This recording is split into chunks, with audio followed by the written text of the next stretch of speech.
Kingzone Dragon X, who the favorites were. KT roster.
Welcome, ladies and gentlemen, to 2019 Spring LCK. It is the final day of Week 2, and it's the first time that I am joined by LS.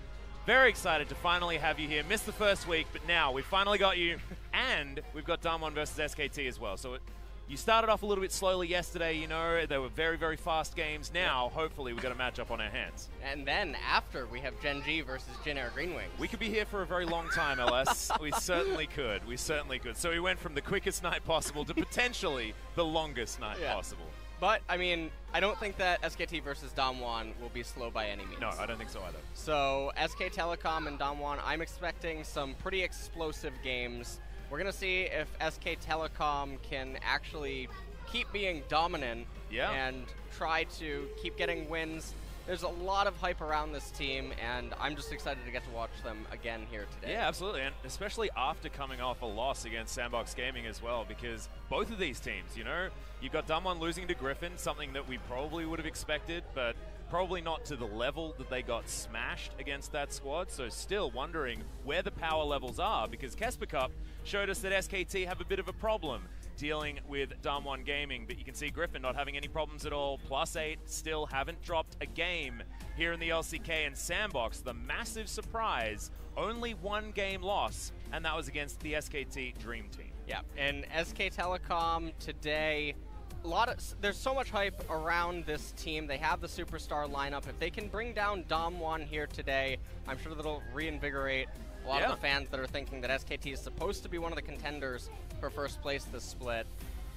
And so some other surprises, and some other surprises here in the I guess the standings is Kingzone really bouncing back. So yesterday, you know, they had the ultimate bravery mid laner coming out with the Righteous Glory Rise into the Black Cleaver Akali, and Pawn made it work. Choose your own adventure. Yeah, very excited to see what they're going to do. But let's get into our first matchup, SKT versus DAMWON.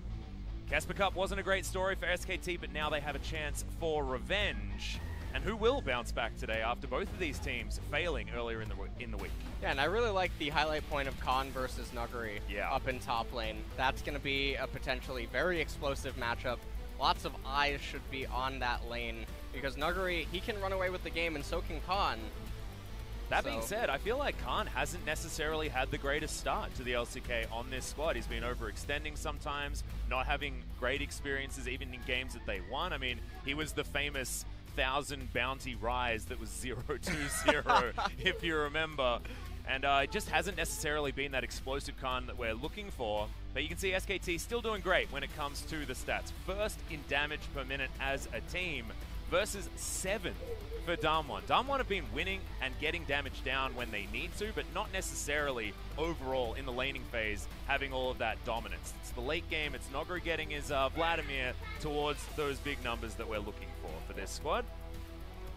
And we're about to jump into some highlights of both of these teams. Yeah, and we're going to be able to see whether or not we're going to include their most recent matches, because DAMWON didn't necessarily have very many highlights from their Griffin series, but certainly did have some high points elsewhere throughout the LCK. Their first few matches were certainly a joy to watch. SKT, absolutely the same, but I can't get it out of my mind. I can't get the Kesper Cup out of my mind, where DAMWON, they fell down in game number 1 against SKT, but then SKT just couldn't find a way to get themselves back in. And remember, it was the Urgot Lissandra that they were able to do such great things with, the Lee Sin for Clit, and then a very comfortable bottom lane in the Ezreal Tahm Kench that SKT were able to win with.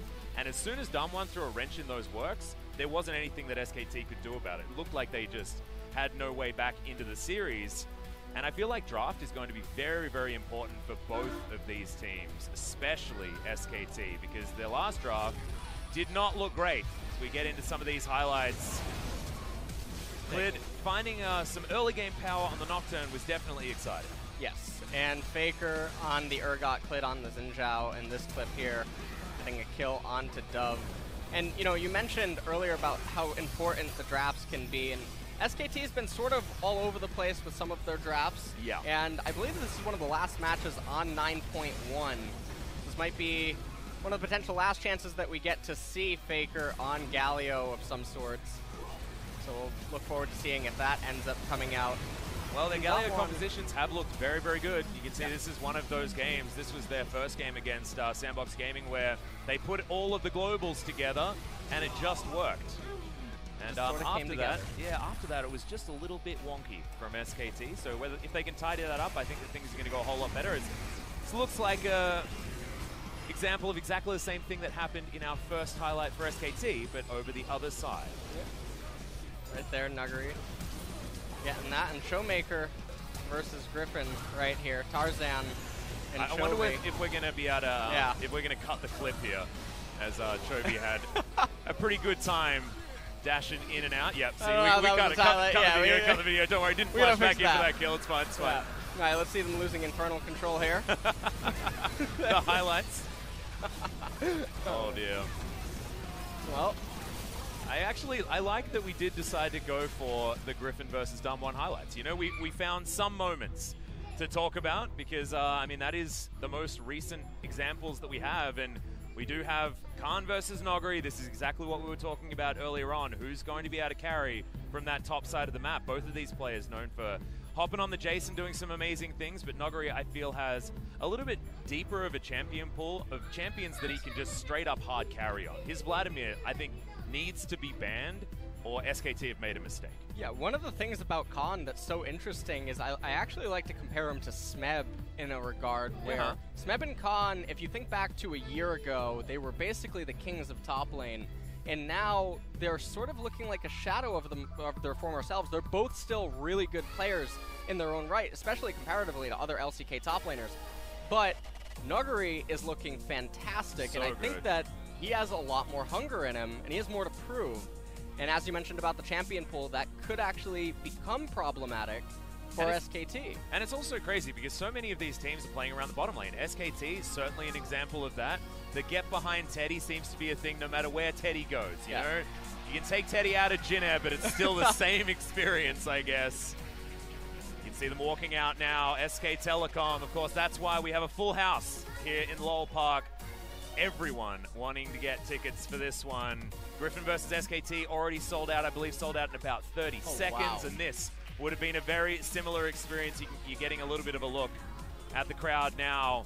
But DWGN Gaming, starting to get some fans together for themselves as well, certainly after coming out into the LCK with such a bang, and after smashing their way through the promotion tournament as well, didn't have too much of an issue there, and then performing very, very well in the Kesper Cup, getting that surprise victory over SKT. Now SKT able to get some potential revenge. DAMWON have already demonstrated that they can deal with the Dream Team. Whether they can do it again here on the LCK stage is the next question. And like you just said, there was a lot of hype around DAMWON coming into this split. I remember during Worlds, DAMWON and Griffin were two of the teams that were still scrimming Worlds teams, and there were so many players that just said that, well, the two best teams in the world are not actually here. So there was so much hype around DAMWON and Griffin coming into this split, and just because they have a loss doesn't mean that that hype needs to dissipate by any means. DAMWON, I think that this match is actually a true test, and I think that it is going to let us really evaluate maybe where they do stand. Yeah, and I feel like a match against Griffin is not necessarily one that we need to bother thinking about. The 18-0 dream is still a possibility for that squad. These ones, though, have already suffered the hands of defeat. Going to bring SKT's roster. No changes, of course. Khan cleared Faker, Teddy, and Marta. No crazy on the top side of the map or anything like that. We are going to be able to get that hype matchup of Noguri versus Khan. And I want to see whether Khan can actually bounce back and have a more Khan-esque performance like some of his King Zone ones were. As Noguri Canyon, Showmaker, Nuclear, and Hoyt will be your DAMWON players. No changes there either. And I'm excited because, you know, Clid versus Canyon is another one that I'm sure Clid is very excited to get a rematch of. Because Canyon, the young man with all the mechanics and the incredible amount of solo queue skill, see whether he can emulate that back on the Rift after, you know, after washing off what was a crushing Griffin defeat.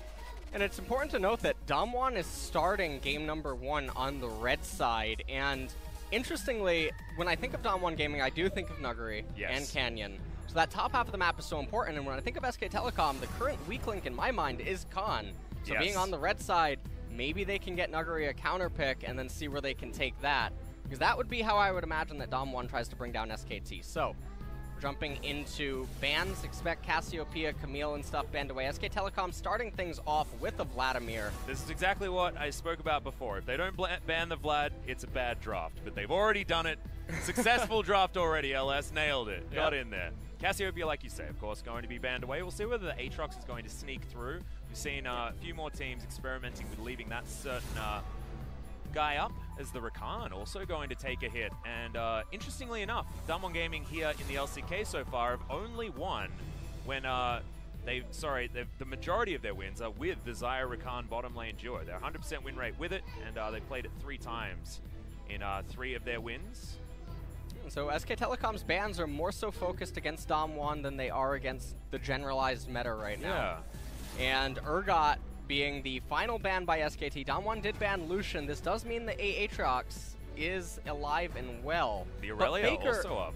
Doesn't really play Aatrox actually that much inside of solo queue. He has played it once professionally ever. Right, so I don't expect SKT to take that. Now Galio's still on the table. That could get banned away, and that could lead to SKT snatching a Kali right away. But with Galio and Akali still being open, SKT can take the gamble. They could go Akali, and then DAMWON probably responds with a Galio pick. Or SKT could just say, I'm going to choose Galio, and if you want to choose Akali, you're welcome to. But then that can be ended up being met with like Bane or Vayne mid. Yep. And whatnot. Oh, okay. So the Aatrox is being considered here. Certainly would be a true flex. We know, you know, Faker hasn't played it a lot competitively, but if you've been watching his stream, he basically plays it every single time he can get his hands on it. But now DAMWON, like you say, Akali is available. So many big power picks still left on the board. Still haven't seen a successful Aurelia here in the LCK so far, but still something that does need to be respected, especially watching Griffin. It's when you need to be able to ban that one away, but this is another example of a champion that you can't really let through because the Akali has been doing some pretty ridiculous things so far in the LCK, no matter who gets their hands on it. And this could just actually be Akali Galio right here, and then you send the Akali top lane, but we're not seeing Nuguri change his summoner spells. A lot of people believe that you need the Teleport Ignite if you are to contend with Aatrox up in top lane, but not sure if they'll take that approach, and if they don't, I think SK Telecom probably just responds with Galio. Galio's great into Akali, and especially even more so Kha'Zix. And they also know, right, that Canyon probably wants to have that Hero's Entrance on top of him. So Showmaker getting the last pick in this first round of the Galio is certainly something that they would absolutely love. Camille. So SKT can certainly grab Galio Camille if they want to. Cleared a great Camille player. Coming on over from the LPL. We'll see if they end up doing that. I actually don't see a reason not to. You just put Khan on the Aatrox up in top lane, and then you just get Galio Camille. And as far as ADCs go, I mean, there's still such a deep pool available. Yeah, certainly. That one hasn't been hit really at all, apart from the Lucian that feels like it is almost in permaban status here in the LCK. Showmaker thinking about the Zoe now that his Galio of choice has been taken away. Not really too many options that exist against Galio that can actually beat him. Zoe being one of the few. Azir definitely is another choice, but does look like that Showmaker's just going to get that Zoe. And now, when you're DAMWON Gaming, you might just want to try to pinch junglers here and take that option away. Maybe some of the favorites of Clid, and certainly getting the Hero's Entrance combo junglers out of the way would be a great idea. The Camille would make sense as the next ban. We'll see whether Clid's going to go back to something like his Lee Sin, which is so damn clean. Sin very good against the enemy champions, but Nocturne and Camille, I think, is a little bit scarier. Has to be respected certainly more. SK Telecom banning away Ezreal. Very strange. Of course, the Teddy special there, but going to be respecting Nuclear, being able to pick that one up straight after this ban phase. So the thing about the Ezreal that's interesting to me is I think that it's suggesting that SK Telecom is going to go full engage, and they don't want Ezreal to be able to peel away. We saw what Zoe Ezreal can do in a situation late game, like in the game previously yesterday. If they can get online and get to that poke phase, it can become really difficult for a heavy engage comp, and then they become increasingly more reliant on their summoner spells. So Camille banned away by DAMWON. And now if you're SK Telecom and you don't want to deal with stuff like that, I mean, okay, never mind. They just banned the Alistar. Yep, Alistar going to go. So bottom lane is what we're looking for here from DAMWON most likely. See whether they're going to save their AD carry pick for last and see whether they can get the best lane possible against Teddy and Mata. And I think that's actually a really smart way of doing it. Of course, DAMWON oftentimes will try and give Noguri the last pick counter on the top side of the map, but I don't think top side is going to be as important because keeping down Teddy and Mata has been a way to route SKT in the past, as Nuclear going to be locking away the Morgana, the only other champion that Point has found a victory on that isn't Rakan. So Morgana, perfect champion against Thresh. Yep. Setting themselves up for a pretty decent Kai'Sa lane as well, if Nuclear does want to go there. Has played it once so far. I don't think he actually found too much joy. As Teddy's Draven coming out. Okay. One of my favorite Jin Air games of Teddy's was, I believe, a loss, actually. But his Draven was halving health bars with every auto attack. It was just ridiculous. A lot of really disappointing times for Teddy, but this certainly wasn't. And there it is. There it is, the Lee Sin. So this draft is looking terrifying. Jinx being considered here by Nuclear, but I don't think there are many great options into this lane. Teddy looking for as much adoration as possible, and he hasn't had to look very far since moving to SKT. And now highlighting the Sivir. Okay, going to be locked in. Yep, all right. It is now locked in. I was looking at it, I'm thinking, like, what is a good option into the Draven? And it just doesn't feel like there are many. And if you remember back, actually, it was Ghost against SKT that brought out the Draven and hard smashed the lane. Yeah. And I believe what I took from that game was you can be anyone and you can still get Draven. You can still definitely get Draven. Yep. So, and now they're doing the Dravening, and we'll see whether it's actually going to work here for SKT.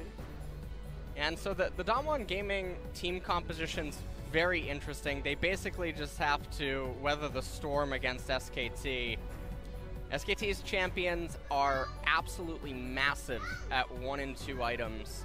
And then after that, as long as DAMWON Gaming is keeping up and contesting with everything, it should actually be pretty smooth sailing for them. The thing that's ridiculous, though, is I'm seeing a Draven and I'm seeing absolutely no tanks or anything that can soak any sort of damage on the side of DAMWON. They have to blow Teddy up before he can get any autos in. Otherwise, I just don't see a way for this working. Because look at this comp. Yeah. I mean, it works really nicely. Front to back, absolutely fine. You walk the Galio in there, you've got Aatrox bouncing around with his World Ender up. He's not going to be dying. And then you got Whirling Death flying in from the back line. The Zoe's going to have to be skipping around. The funny business with the shenanigans that Akali can always provide will need to be there, and Canyon's going to have a great early time in the jungle to be relevant here on this Kha'Zix and not just get 2 axes to the face and he's dead. And if Showmaker ends up getting ahead on this Zoe, it's such a nightmare for the SK Telecom team composition because they're not well equipped to deal with her if she gets ahead. So we'll see what ends up happening as we jump into game number 1.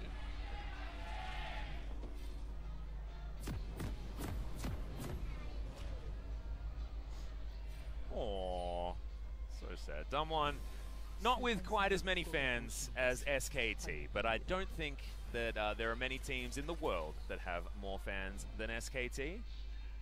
TSM? Maybe. Maybe. Maybe. I mean, remember, SKT very, very popular in China. So Oh, that is true. lots of people in China, as it turns out. Well, if we're talking about in the world, then maybe EDG and RNG probably a little bit more, and of course Invictus Gaming now especially. But that's not what we're talking about now. What we're talking about now is SKT versus DAMWON. Last time these two teams met, it was a DAMWON victory after a Game 1 win for SKT. And SKT actually back on that train, getting the Game 1 win against Sandbox and then falling apart, especially in the draft. And, I mean, this game sort of works both ways, and as you can see, by the way, Nuguri has the Teleport Ignite. Akali can't really contend with Aatrox up in top lane without it. Or at least that is the common belief amongst pros right now, at least in the top lane matchup. Mid lane, Aatrox versus Akali, a little bit different. Yeah, Akali actually hasn't been working out on the top side of the map. Akali mid, fantastic win rate. Akali top, not so good. And actually, a little bit of a trade happening there. Khan, I think, definitely gets the better end of it. Yep, Noguri actually deciding to go with the Grasp of the Undying as well this time. Not the fleet footwork that we've been seeing so much of. Wanting to get a little bit more of that health back and stacking a little bit more at the same time. So, subdued approach as the Santa Draven being picked up here by Teddy. So glad that we've got our Draven players all demonstrating the Draven. Ghost being the first one. And then, of course, Teddy back on the Draven hype train.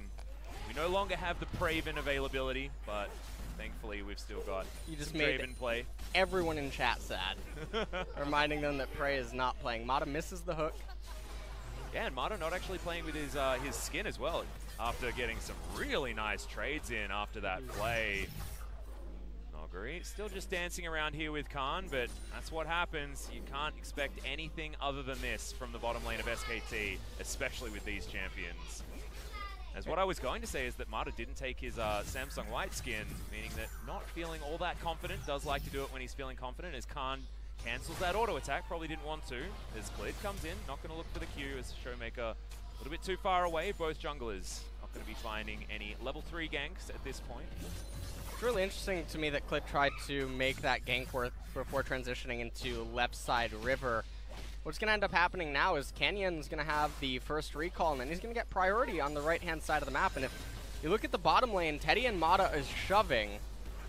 As long as they can crash this wave, it'll actually come back into them at around the time that Canyon would look to try to go bot lane, so they don't have to worry about too much. This is a beautiful pressure game. Yeah, speaking of looking for things, Noguri not going to get pulled back with the Infernal Chains, but down to 200 health, trying to slink around, but Clid in a great position, and there's no more Shroud to stop Noguri from finding anything more, and that's going to be first blood to SKT. Getting some revenge after Kesper Cup and after Sandbox, starting on the top side of the map as well. And what that ends up meaning is that Nuguri going to have to commit his teleport here, and Lee Sin wants to path back to the left-hand side. We're going to take another quick look at this replay. Remember, Kali does not have Flash. She goes into a Shroud. Nuguri trying to figure out, hey, where can I move here? But it just doesn't matter. Clid goes for the swipe, doesn't actually throw out the Q, so in the end, Nuguri just ends up going down. Yeah, didn't feel like there was much that they could do, but still more fighting as Faker turns up towards the bottom side. Nuclear, one auto attack will be enough, but not going to get it. As SKT, they don't manage to pick up any of the kills, but certainly win the battle on the bottom side. End up committing Faker's teleport for that. Not going to be the end of the world as Clid is in mid lane to pick up some of the CS and XP against Showmaker. Yep, Showmaker having a great time though. Head by few farm after that roam does go a little bit astray. Very, very close to picking that one up, but getting every single summoner spell out of the DAMWON bottom lane will certainly mean good things in the future for SKT. Noguri trading back very, very nicely here against Khan, but he hadn't gone back home yet. Has the teleport, see what he can actually pick up from the shop. Cooldown reduction, generally what you're going to be looking for on that first back. And the Kindle Gem has been purchased. So, SKT having a great time when it comes to the top side of the map. Bottom side of the map, they've just got a better lane. Oh. Oh, this is a really unfortunate timing. She just used Shroud. Yeah, now Khan is down at half health. Doesn't have World Ender just yet. Noguri can potentially get something here, but they just wait out the Shroud once again, and Noguri's just getting picked on. Another kill going over to Clid on his very clean Lee Sin. Yeah, this is really unfortunate for Akali. He's going to fall so far behind Khan, and then once Galio has level 6, things could get really ugly up in top lane with jungle mid lane roam. So we take a look at this again. Perfect timing. You can see Kha'Zix not able to be here as he's pathing to his golems. Noguri just not able to crash this wave in time and then look for the recall. And so Lee Sin able to be here because he had no incentive to be on the right-hand side of the map after the way that he pathed early game. Yeah, and also DAMWON have invested all of their vision basically on the bottom side of the map and the mid lane. So Noguri really does not have very much opportunity to push that far forward, but was up there, could have been a mistake. Level 6 is here for Khan, will have the World Ender if he wants it, but Canyon's going to get pulled back, and he actually doesn't even need to use the ult. More trades working out in favor of SKT on the bottom side as Noguri's going to dive forward. Khan does have to use the ultimate. Second charge comes in, Noguri's got the ignite. Khan flashes and will survive. It looked a little bit disrespectful by Khan there. There was no reason to stay up as far as he did. Ends up having to blow his flash for it. He already made Canyon and Noguri share XP, so he was getting even more of an advantage up in top as those minions were dying under turret. And in the meantime, Clid going to respond by taking a Cloud Drake, which is going to help him quite a lot on the Lee Sin for moving around the map. Yeah, also getting Faker in position for Heroes entrances as well, so all that movement speed does count. As that vision that we were talking about now getting cleared by SKT. Teddy and Marta just having the best time possible. No turret plates to be taken just yet by Noguri, but he's getting closer here on the top side. Thankfully now has some vision to protect him against these ever-present Lee Sin ganks. Should be a little bit of a down period right now. Have to wait for Faker to come off of Fountain, although it does look like SKT might want to go for a Lantern gank with Clid. He does have level 6. Morgana and Nuclear both don't have flash, but Black Shield available. A little bit of a visual bug there, but in goes Canyon. Teddy going to take the first bout of damage, but Clid's going to get the kick. Canyon has to get out, but the flash to follow, and Clid picks it up. This guy is on a tear. 100% of the kills so far. And this is such a fantastic kill at the exact timing that it just unfolded. Teddy and Mata now know that they're going to have complete free reign for the next couple of minutes here down in bottom lane, as you know that Canyon now has to path to his red. You know that it just respawned. Everyone on SKT gets to play with map hacks, but also just complete freedom to keep doing what they want in the lane. And with the left side jungle coming up for Clid and the fact that Faker can roam top, Noguri is next on the list. So we take a look at this one more time. Hook end up missing, but it didn't really matter. Clid was waiting in the brush. Just a very good counter gank.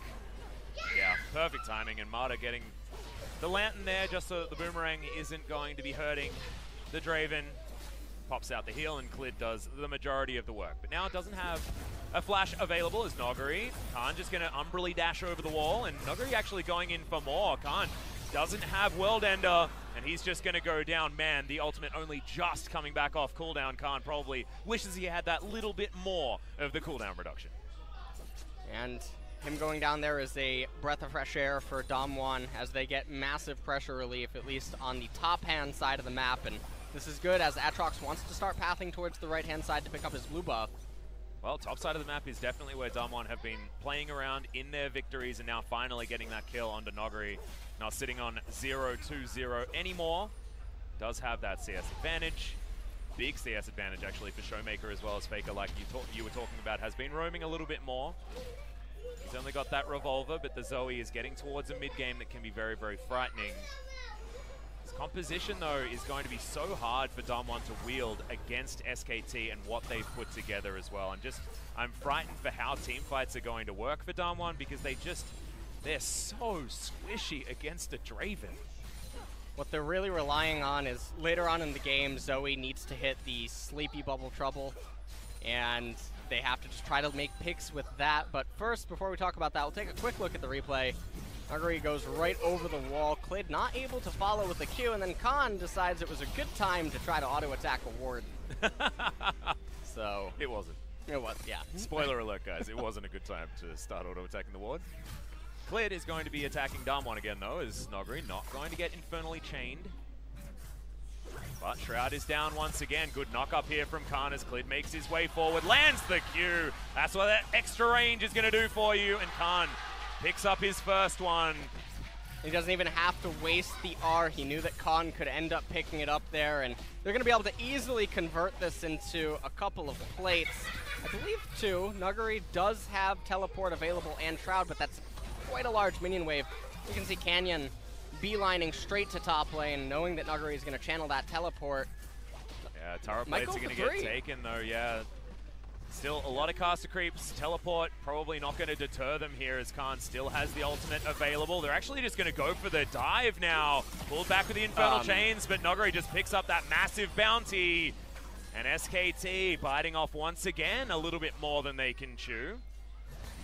Just a little bit sloppy. Didn't hit the dragon kick on Lee Sin to knock Akali into CC and then try to prevent her from getting into the Shroud. A little unfortunate. And also going for Clid was the perfect idea. Khan had that ultimate back available. But SKT going to continue knocking down these turret plates. Bottom side now is under fire as Canyon thinking that he can probably get some as well by picking up Shelly and throwing her against one of these turrets. And Canyon, looks like he thought about stopping it for a second, but he is going to continue on. But SK Telecom saying thank you for the leash as they begin to make their way towards this Rift Herald. Canyon's going to have to give this up, and the Skullcrab to boot, so... Yeah, he's going to bounce on over. They just did not have enough control as Trouble Bubble is going to arm. Marty uses the stopwatch just to avoid being paddle-starred to death. SKT, though, not going to be too worried about it as Canyon's going to make this a 50-50. Taunt lands onto only one. Hook's going to be there as well, but they get rid of the bug first. Hoyt just going to get smashed by Khan, whose World Ender is going to keep him back alive. Can DAMWON actually find anything? And the answer is probably no, as Faker has the hero's entrance to exit the fight. Showmaker now still wanting to find more. Justice Punch moves in on over. And SKT make it out alive. 6-2 now, the scoreline, and SKT starting to run away with this game. They got so much value there. Teddy was able to stay bottom lane, get so much XP in CS. Nuclear was brought into mid for all of that, but SKT walks away super victorious from this whole trade. Yeah. You can see here they're doing the Rift Herald. Faker actually misses the taunt onto Canyon. Didn't really matter. Galio, nice champion. And then Hoyt getting locked up right there. And Khan able to cast his ultimate to run away. And then the hero's entrance used as an escape for Faker. Showmaker mispredicting where the enemy champions would be. I actually thought he was going to go down right there, but Showmaker didn't quite have the damage. DAMWON now, however, as we return to live, looking to pick themselves up a Mountain Drake, and it's a good dragon, but they're never going to be in the driver's seat to use this against the turrets, and it's very unlikely to imagine. Almost stolen there as well as Clid. Not going to make it out of there. Nuclear is going to pick that one up, and I just don't know whether that was worth it. Here for SKT, Clid throwing his life away. Now SKT maybe need to play a little bit more respectfully without their jungler on the map. Teddy says, no, I disagree with you. I'm just going to run at them. I'm Draven. Run at them indeed. He will try. He does have that Bloodthirster now. Sivir also has her first core item. Yep, Stormrazor is in. As Hoyt's going to go back to base. Marta not going to find him with any of these hooks. As the vision battle on the bottom side making it look a little bit like a Christmas tree down there. As there's the taunt. Really nice combo there from Faker. Abusing the portal jump. Look at the CS differential in mid. Yes, Faker has made some roam plays and whatnot, but Showmaker is doing a fantastic job. Almost 10 CS a minute. And I think that this is always going to be so incredibly important this game as well. He needs to keep these health bars low so that SKT can't just walk at this DAMWON squad, right? So Showmaker needs to be landing the bubble troubles, as you say, and they need to be able to get in there and finish things off because Noguri and Canyon can certainly do that. With On the Hunt to help out as well. Any sort of pick opportunity that DAMWON can have, if they can snowball any of these fights, it's going to be very, very important for them. Level 10 on the Akali here for Noguri, who gets pulled back with the Infernal Chains, but straight up doesn't care, starting to really win these trades topside. He has that Gunblade now, and Khan is going to be able to heal back up. He just hit level 11 as well. DWG Gaming looking to make a rotational play to maybe try to prioritize that Rift Herald and try to get the top tier 1 turret. Yeah, Shelly, of course, not actually going down, did end up resetting. 15 minutes into this game means that turret plates have been down for a minute, so not going to be able to use Shelly to get any of that extra money, but can now start breaking open these turrets and getting the standing gold. Faker, meanwhile. Yeah, Clid going for some sort of flank, but like you say, Faker's on the bottom side. He's going to be able to pick up that first turret. Not as important as it used to be, but still, they're going to be getting the objectives, and Shelly's taking a while to take down. SKT might try and make it 2. Half the health bar now, already been taken as Showmaker does get in there with the Paddle Star. Trouble Bubble not going to get followed up on, so Clid is going to be okay for the moment. Faker now just going to be starting on this blue buff. You're going to continue pushing this way forward. I just don't know whether the Rift Herald was worth all of that investment. You can see even in the vision that DAMWON put down, they certainly wanted to get the Rift Herald. Is it actually going to mean anything after losing first turret, half the health bar on the mid lane outer turret, and a blue buff? Well, the Rift Herald is going to be able to bounce back and get that mid lane turret because Showmaker did quite a lot of damage to Faker. 7 health. Faker's turret, and yeah, 7 health. That feels really unfortunate. Nuclear just going to walk back in there and auto-attack it. Yeah, backdoor bonus not quite enough to deal with an auto-attack after only having 7 health, so Nuclear just going to come up and do that. So 1 turret apiece, both of these teams, and didn't really feel like SKT had a snowball started, but if you have a look at the gold, it's only 2,000. We've seen leads like that can come from these sort of early kills be stretched way further than this. So far, DAMWON certainly still in this game. This composition is just going to be very, very difficult to wield as this game continues to move further forward, and I'm excited to see whether they can actually make something happen, because Noguri, despite having a very hard time early, he's got his Sork Shoes, he's got his Gunblade, got a couple of kills as well, so the Akali is going to be scary. And this is one of the things that was so interesting to me, and what we were really focusing on before this match started is the top lane matchup, and as many advantages and edges as Khan was given early on, I feel like Noguri has been playing a lot better, as weird as that sounds, given that he was getting completely blown out early on, dying to relatively simple ganks and whatnot. But in terms of the actual trading and lane control as the game keeps moving forward, he's doing a lot better than Khan. And especially now that he's got to level 12, he's got the Gunblade, he can go in for these trades very, very easily, both of these champions with their own abilities to self-sustain, but Akali, after, I believe, level 9 is when things just become a huge problem, because she just uses a Q and gets all of her health back. It's not very fair. You don't like that? No. No? I think that's... You want to talk about fair things? No, well... Let's talk about Akali. Oh dear. Well, Khan is saying that it definitely isn't fair, because he's going to cop that Q to the face, and Noguri gets all of that health back, exactly like we were talking about. Well, that's why in 9.2, Aatrox got nerfed, but not Akali. Yeah, I'm just so glad that that's how that worked. Certainly pleased to finish my placements. Yep. Don't you worry about it. Let's talk about Silas as well, shall we? Yep. No, let's not. We're not doing that. It's not 9.2 just yet. Alright, we don't need to worry about him for the next few days, maybe next week, in fact. So it might even be the very next day of the LCK. We're going to have a couple of days off, and then Wednesday we'll be back in, but not sure whether 9.2 is going to hit, but it is likely that we'll get it. One of the first regions to get new patches in the past, and I think that is going to continue as well. And so Ocean Drake picked up by SK Telecom. And right now, they're not making a lot happen. This Rift Herald's going to be used mid lane. That's certainly going to get it. This could double charge as well, Shelly. Yeah. Not going to be all that useful in taking down the outer turret, but now getting the double charge in there means that they're breaking a real big hole all the way through, but now SKT are looking for that team fight like we were talking about. Showmaker, oh my goodness, that was a beautiful Black Shield coming in from Hoyt just to stop Khan from getting any of the knockups, and SKT can't punish a turret and a half from going down. And the real big thing here is, so the gold lead is relatively even when you consider the team compositions. You would expect SK Telecom's team comp to be the one that would get ahead. That's what you would expect coming out of the pick ban. So even though the gold lead says that SK Telecom is ahead, it's not really, I would actually say that they're probably not ahead right now. But the one question mark is Draven's passive. Yes, when does the adoration come in? Teddy has been waiting a really long time to let go. Are you talking about 2018? No, I'm not talking about Gen.G. Because finally, he's on the good team. But yeah, you're exactly right. He's, what was it? Blue Blades was the quote coined by Papa Smithy. He's got a bit of Blue Blades here at the moment. Really wants to cash in as quickly as possible. I think he just got out of prison. He's waiting. Quite literally. Are we talking about Jenner again? No. So. All right. Nuguri down on the bottom side, though. He's just going to continue farming things up. Has the Oblivion Orb and Sork Shoe combo for all of that magic penetration, all that good stuff.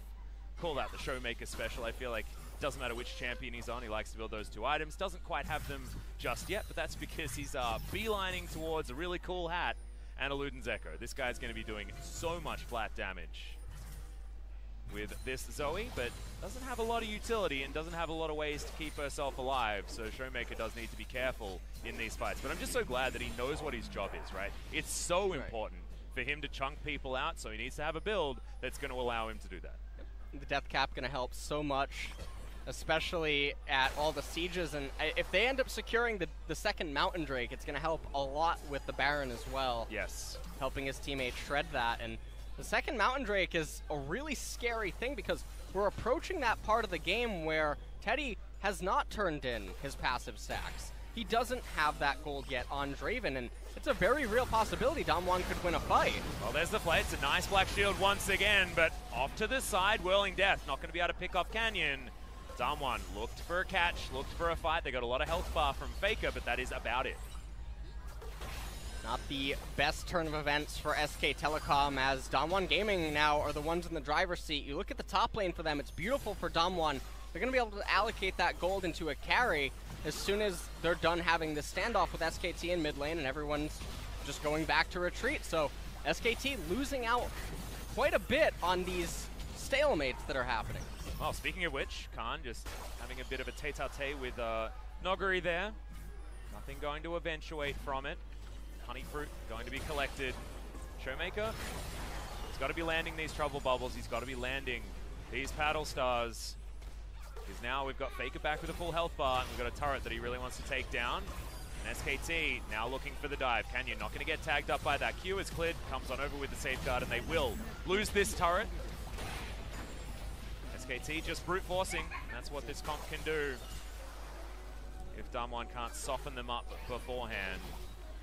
Because their ability to secure kills once they've got a low health bar is just ridiculous with Akali and Kha'Zix, especially with Nuclear there with On the Hunt available. Movement speed, very important as well. But DAMWON just going to run it all the way back, and the pendulum swung, and that's an inner turret going down in favor of them. Cleared, considering going for a kick, but another Black Shield stops that one from coming in. Okay. Nuclear with a brilliant spell shield, but now Khan gets into the back line. Soul Shackles not even going to arm because Hoyt's just straight up dead. Hero's entrance trying to find a knockup, doesn't get any joy as DAMWON so far just losing one. And you have to remember, these fights are going to go very similarly to this because if SKT can get in there, they're likely to take someone down. But on the retreat, DAMWON can get kills if they can land these paddle stars and get the follow-up. If SK Telecom is being forced to charge into them, it's so easy for Nuclear and Showmaker to just kite backwards, play front to back, and just make SKT hurt. But SKT, off of this fight, everyone was just missing skill shots, left, right, and center. Yeah. But SK Telecom comes out ahead, able to finally bring down Hoyt, able to convert it into a Mountain Drake, and that's really big for them right now. So just take a look at this. Black Shield comes out. Mata couldn't find the flay, couldn't find the hook either, didn't matter. Khan found his QE. And then I gave Mata a little bit too much credit there because he didn't even pop the spell shield, even though the spell shield was there.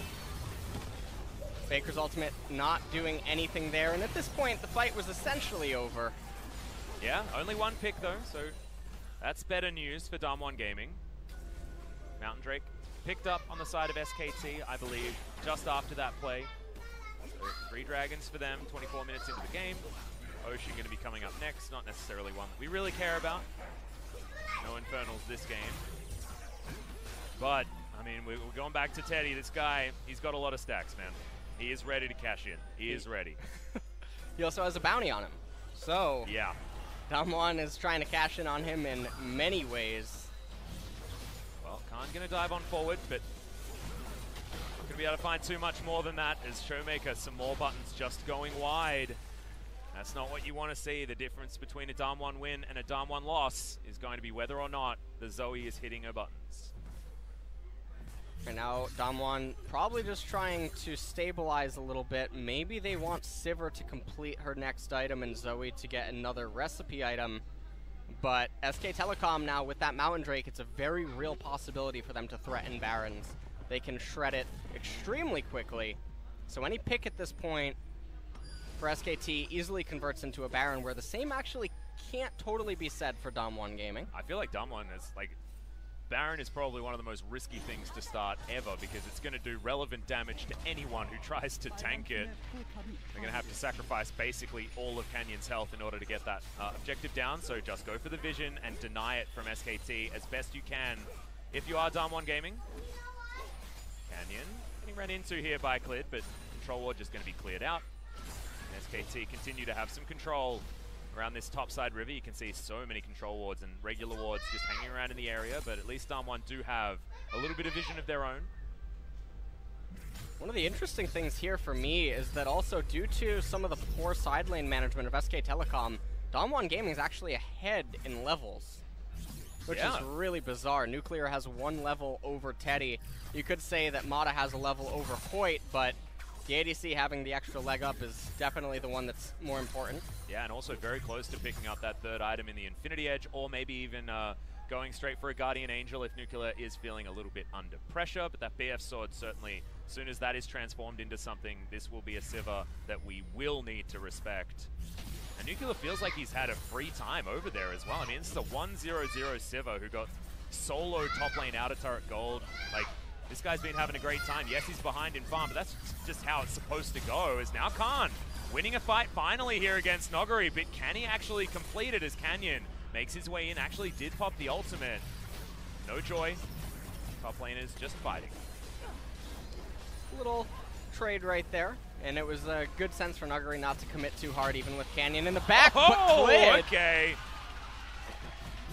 That's it's just a kick to the face. And Noguri just was not ready for it. This tower is going to go down. SKT, this might be the opening that they needed, because now someone needs to answer, and SKT had control elsewhere on the map as well. And Noguri doesn't have teleport. They could just convert this into a Baron. Faker has teleport available on him. He can just return there. So we take a quick look at this. QR, and see you later, Noguri. That was actually, yeah, so Q, Clid was safeguard onto the ward, kick, follow for the execute. Yep. That was about as perfectly as you could have played that for min-maxing your damage. We talk about how good Clid is on the Lee Sin, and I'm really glad that we now have that for the example of how to combo. And right now, SK Telecom actually elected not to go for the Baron immediately. I do find a little bit surprising as they're giving a lot of respect to the Zoe and the Sivir. Yeah, Khan just going to return down into bottom lane. 6,000 gold now the lead for SKT. That is starting to become a number. It is very, very scary. Only Griffin seems to be able to come back from leads of that magnitude, as Noguri continuing to try and fight against Khan, but that is not what you want to be doing. Shroud on cooldown, and we know what that means. Clid coming on over, trying to find more, as there's the flash through from Khan. Worldender is going to get procced as DAMWON Gaming have now found SKT. Can Khan actually get anything more, though, as Faker, the shortest hero's entrance that I've ever seen, but that is going to keep the Guardian Angel active on this Aatrox, and that is just the kill onto Noguri once again. And it looks like now they are pathing towards the mid lane. Wonder if they're going to try to go for the Oh, Baron there's the now. flash onto Nuclear. Can he actually get enough damage in, though? And the answer is yes. It's the solo kill from Faker as the Lantern not going to be taken. It's a 1-for-1 trade. Not sure if that's entirely worth it. As in goes Showmaker once again. Teddy, you can see, just really wants to cash in those stacks, man. Any auto attack he can find, he's going for. He is begging for a kill right now on this Draven. And right now, they're just going to get mid-tier 2. I don't know what would be sadder, SKT winning this game without Teddy cashing in his stacks, or SKT losing the game. I'm not sure. As a Teddy fan, Gold lead now is really big for SK Telecom. They're going to pick up an Ocean, and this will mean that I believe an Elder is going to spawn next. Drake Elder, no 6 Drakes this time around, as we're going to have a look at this one again. Didn't land all of the abilities, did Khan, but Clid comes in, finishes it off nicely. Right there, Hero's entrance. And Draven and Thresh, you can just see on the minimap as the fight was basically ending, they kept running towards the fight. And then right after the fight, Faker decides to let Nuclear know that Galio's a fun champion. I'm pretty sure Faker just... So that was from 100%. I think he landed every single bit of damage he possibly could and then killed him with Aftershock. Which is just cool. It's just cool. Like fantastic. There was nothing else other than auto attacks that he had to do damage after that point. So, I think Galio is a nice champion. I think everyone thinks he's a nice champion. Aftershock is a rune. Beautiful. Oh, it's really good, isn't it? It's great. It certainly is. Do you know what I really like? What? Sarcasm. I just love sarcasm. You know what I like? What do you Aftershock like? Lysandra mid. Oh man, you're a fan of sarcasm as well. Isn't this exciting? It's Khan pushing towards this inhibitor turret on the bottom side of the map. Nogari's going to come over, but I feel like I've seen this show before. It's not generally a good one for the Akali. That being said, some respect given here from Khan because he doesn't have his pocket lease in this time. Teddy going to go back home. 3 items before cashing in. The Adoration stacks 50 CS ahead of the clock, and now has an Infinity Edge on top of everything else. Straven does massive damage regardless of the Adoration stacks or not, but I really hope he gets an opportunity to cash in. I just want to see him end the game 0-0-6. I just want to see the number. I want to see the number 0-0-7. 0-0-7. He's going for the James Bond finish with no Adoration. That's it's just bad news. That would be the highlight for this Draven. Yeah. He's got the Christmas skin and it's not Christmas, so maybe he's getting punished. I don't know. He's like Starbucks, you know, starting Christmas in October. It's not even there yet. I still have my Christmas tree up though, so I guess I'm to be blamed as much as Teddy is, who's walking into 4 people right now, but thankfully has some extra movement speed. Canyon going to at least get the Lantern out of Mata, but Khan looking for this flanking play, diving into the middle of 4 members, and DAMWON are running for the hills. Good kickback there from Cletus. There, no, doesn't get the cash in. Oh man, it was so damn close. It's Khan. It's going to steal it away. Nogari now in amongst the team, has to use the ult defensively as there's the hook. But Showmaker able to get out of it immediately, and SKT don't find any more other than Nuclear. They're looking to convert this into a mid-inhibitor capture, and this would make it a lot easier for them to start getting the Baron and then just going for the Doom push. Although, with that minion wave down in bottom, you can see Khan rotating to it immediately. Mata says, Teddy, come over here. Yep. They're looking to get 2. In amongst it. They'll grab 2 inhibitor turrets. Not sure whether they'll get 2 inhibitors, but Khan says yes as he dives forward and gets the knock-up. That is base obliterated by SKT, looking way cleaner today than they were against Sandbox in the last 2 games. We have to remember, game 1 did look very similar to this. Take a look at this right here. Canyon completely overestimating his damage, and then Khan able to come in here. This QE. Faker gets locked out by the Sleepy Bubble Trouble, but it just doesn't matter as Nuclear gets absolutely deleted. Nuggery just doesn't have any damage to follow up here. Yeah, and has to use the perfect execution to get out, and so that is so much damage just going to waste here from the Akali. As Hoyt now in trouble. Oh, is he? No, he's not. Where is the Adoration? Where are the stacks, Teddy? Oh no. You can tell our observers know exactly what's going on. This Draven's ready to pop, and he can't. He just can't. I just want to see how much gold he ends up getting off a kill. Well, I mean, he's got 1,000 gold bounty. Highest in the game. and still hasn't cashed in. Oh my goodness. My heart is breaking every time Khan kills Steel's Teddy. And he's been doing it so many times. It does look like now at this point they are just going for the final inhibitor. We'll see if they can end up securing it.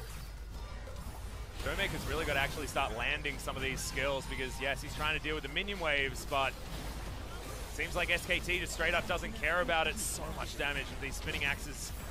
Just 2 of them, and Showmaker has to go back to the fountain, and now the base is in complete shambles. Only 2 more turrets remain, and they're sitting next to the Nexus. DAMWON Gaming just look like they have no options at this point because there's not a lot of comeback mechanics when a comp like this falls behind. Yeah, even though they have a Sivir who is very known for her ability to wave clear, triple inhibitor down, really, really difficult. And now SK Telecom, using these triple inhibitors, they're going to be able to convert this into a Baron capture. And from that point, it's just going to be lights out. This Baron's going to be backed up by 3 Ocean Drakes. This is never-ending siege. And 6 super minions per wave with the Baroned up attack speed as well. It's almost like SKT just need to escort those super creeps into the base and the game will just win itself. Khan takes down this Ocean Drake. 5 Drakes just setting themselves up to make sure that the Elder is going to be spawning next so that SKT has yet another win condition. 0-0-3, 404 CS at 35 minutes. Straven is so ready. Now, do you know what's going to be really funny? I reckon he's going to cash in by the time he's got 6 items anyway. And so the Adoration's not going to mean anything at all because he's getting close to it as an extra Zeal to build towards that second Zeal item. See what he actually decides to pick up. Has Rapid Fire Cannon already, but could go for something like a Phantom Dancer just to be a little bit more bruisery. Well, and the Baron just taken down very, very easily. See, the axes do really hurt. I mean, Teddy just needs to auto attack someone about 3 times, and those stacks will come. It's going to happen. Well, we'll see if he can end up getting a kill. That's all that I'm looking forward to here, as this should be the Doom push. I can't imagine a world in which DAMWON Gaming is able to recover. Yeah, it's going to be very, very difficult. Probably talking about Game 2 now, as Teddy still able to get some shots there. Trouble Bubble is going to land onto him, but no joy. The rest of the team able to gather around the Teddy. Now Nexus turrets starting to go down. DAMWON, do they have another fight in them? Are we going to see that big number from Teddy as he's looking for it? 1 auto would have got there onto Nuclear, but he does make it onto the fountain as now Teddy just still looking for these auto attacks, looking for more. It is Khan that picks up another one though, as now the Nexus is under fire. Finally, he picks it up, immediately makes it a double now. Didn't see the number, but thankfully he's not going to finish the game without an Adoration pop-off. And SKT walk away with a Game 1 victory, but can they follow it through? DAMWON Gaming, it was the 2 games after this that were the important ones against DAMWON earlier on in the year, and against Sandbox as well. It was games 2 and 3 that we needed to look for. Can they make it a clean 2-0, or are DAMWON going to be able to fight back? Well, we'll see. DAMWON, they should remain at least optimistic. They had a lot of disadvantages early on, but they stood in the game for a while. I don't know why they didn't play more towards Nuguri than they did, especially early on, but if Nuguri can get a lead, he was looking a lot stronger than Khan leading into the mid-game, so we'll have to see what ends up happening in game number 2. Yeah. And I felt like the rest of the map sort of fell apart. I mean, Canyon was basically a non-factor throughout most of that game, and Cleared probably had one of the best early game Lee Sin performances that I've ever seen. Just coming after Nuguri over and over again, giving Card that lead that he was looking for, and then setting the bottom lane up just to win naturally after that point. I mean, what more do you need out of a jungler? Yeah, Nuguri dying early on as many times as he did was really, really pressuring for his team, because he was supposed to be one of the primary carries, and if Kali can get ahead in that matchup or even go even, can actually become a nightmare in the top lane. There's a lot of kill pressure. So taking a look at the post-game breakdown, And Khan actually did a lot of damage. A massive amount of damage. I guess more of those Qs were landing in the team fights than we were expecting, but also he was fighting against Noguri over and over again, and then Noguri was using that that passive to heal himself back up again, so you can imagine why that number is so high. However, it's not often that you see the Aatrox being this far ahead of everyone else. Doing more damage than a Zoe in a game is just silly. And Faker, I mean, this game he was helping. Yeah.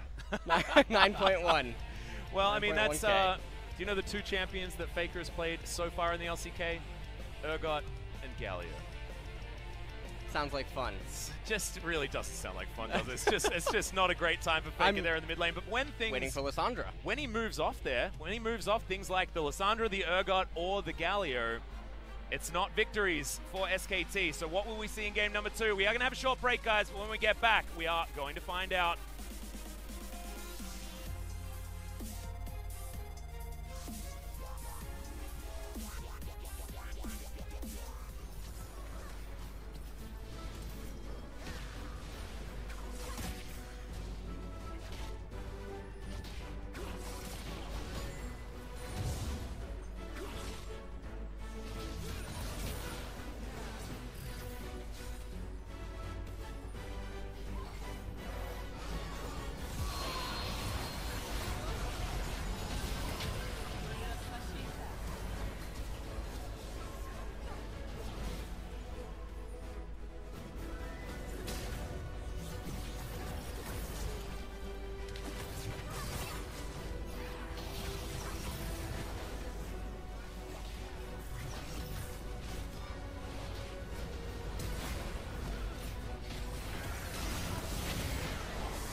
스무 살, 그것은 치열한 전투. 우리를 억압하는 모든 것으로부터 우리 자신을 지켜낼 뜨거운 혈투. 그게 바로 20살 우리의 캐리, 우리의 버프. 우리 은행이 내일보다 더 빛날 20살 우리의 오늘을 응원합니다.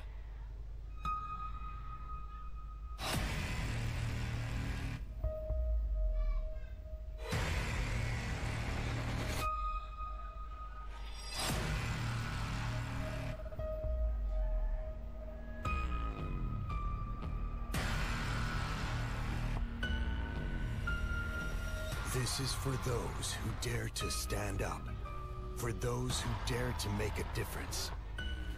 Get ready for battle and join the Republic of Gamers.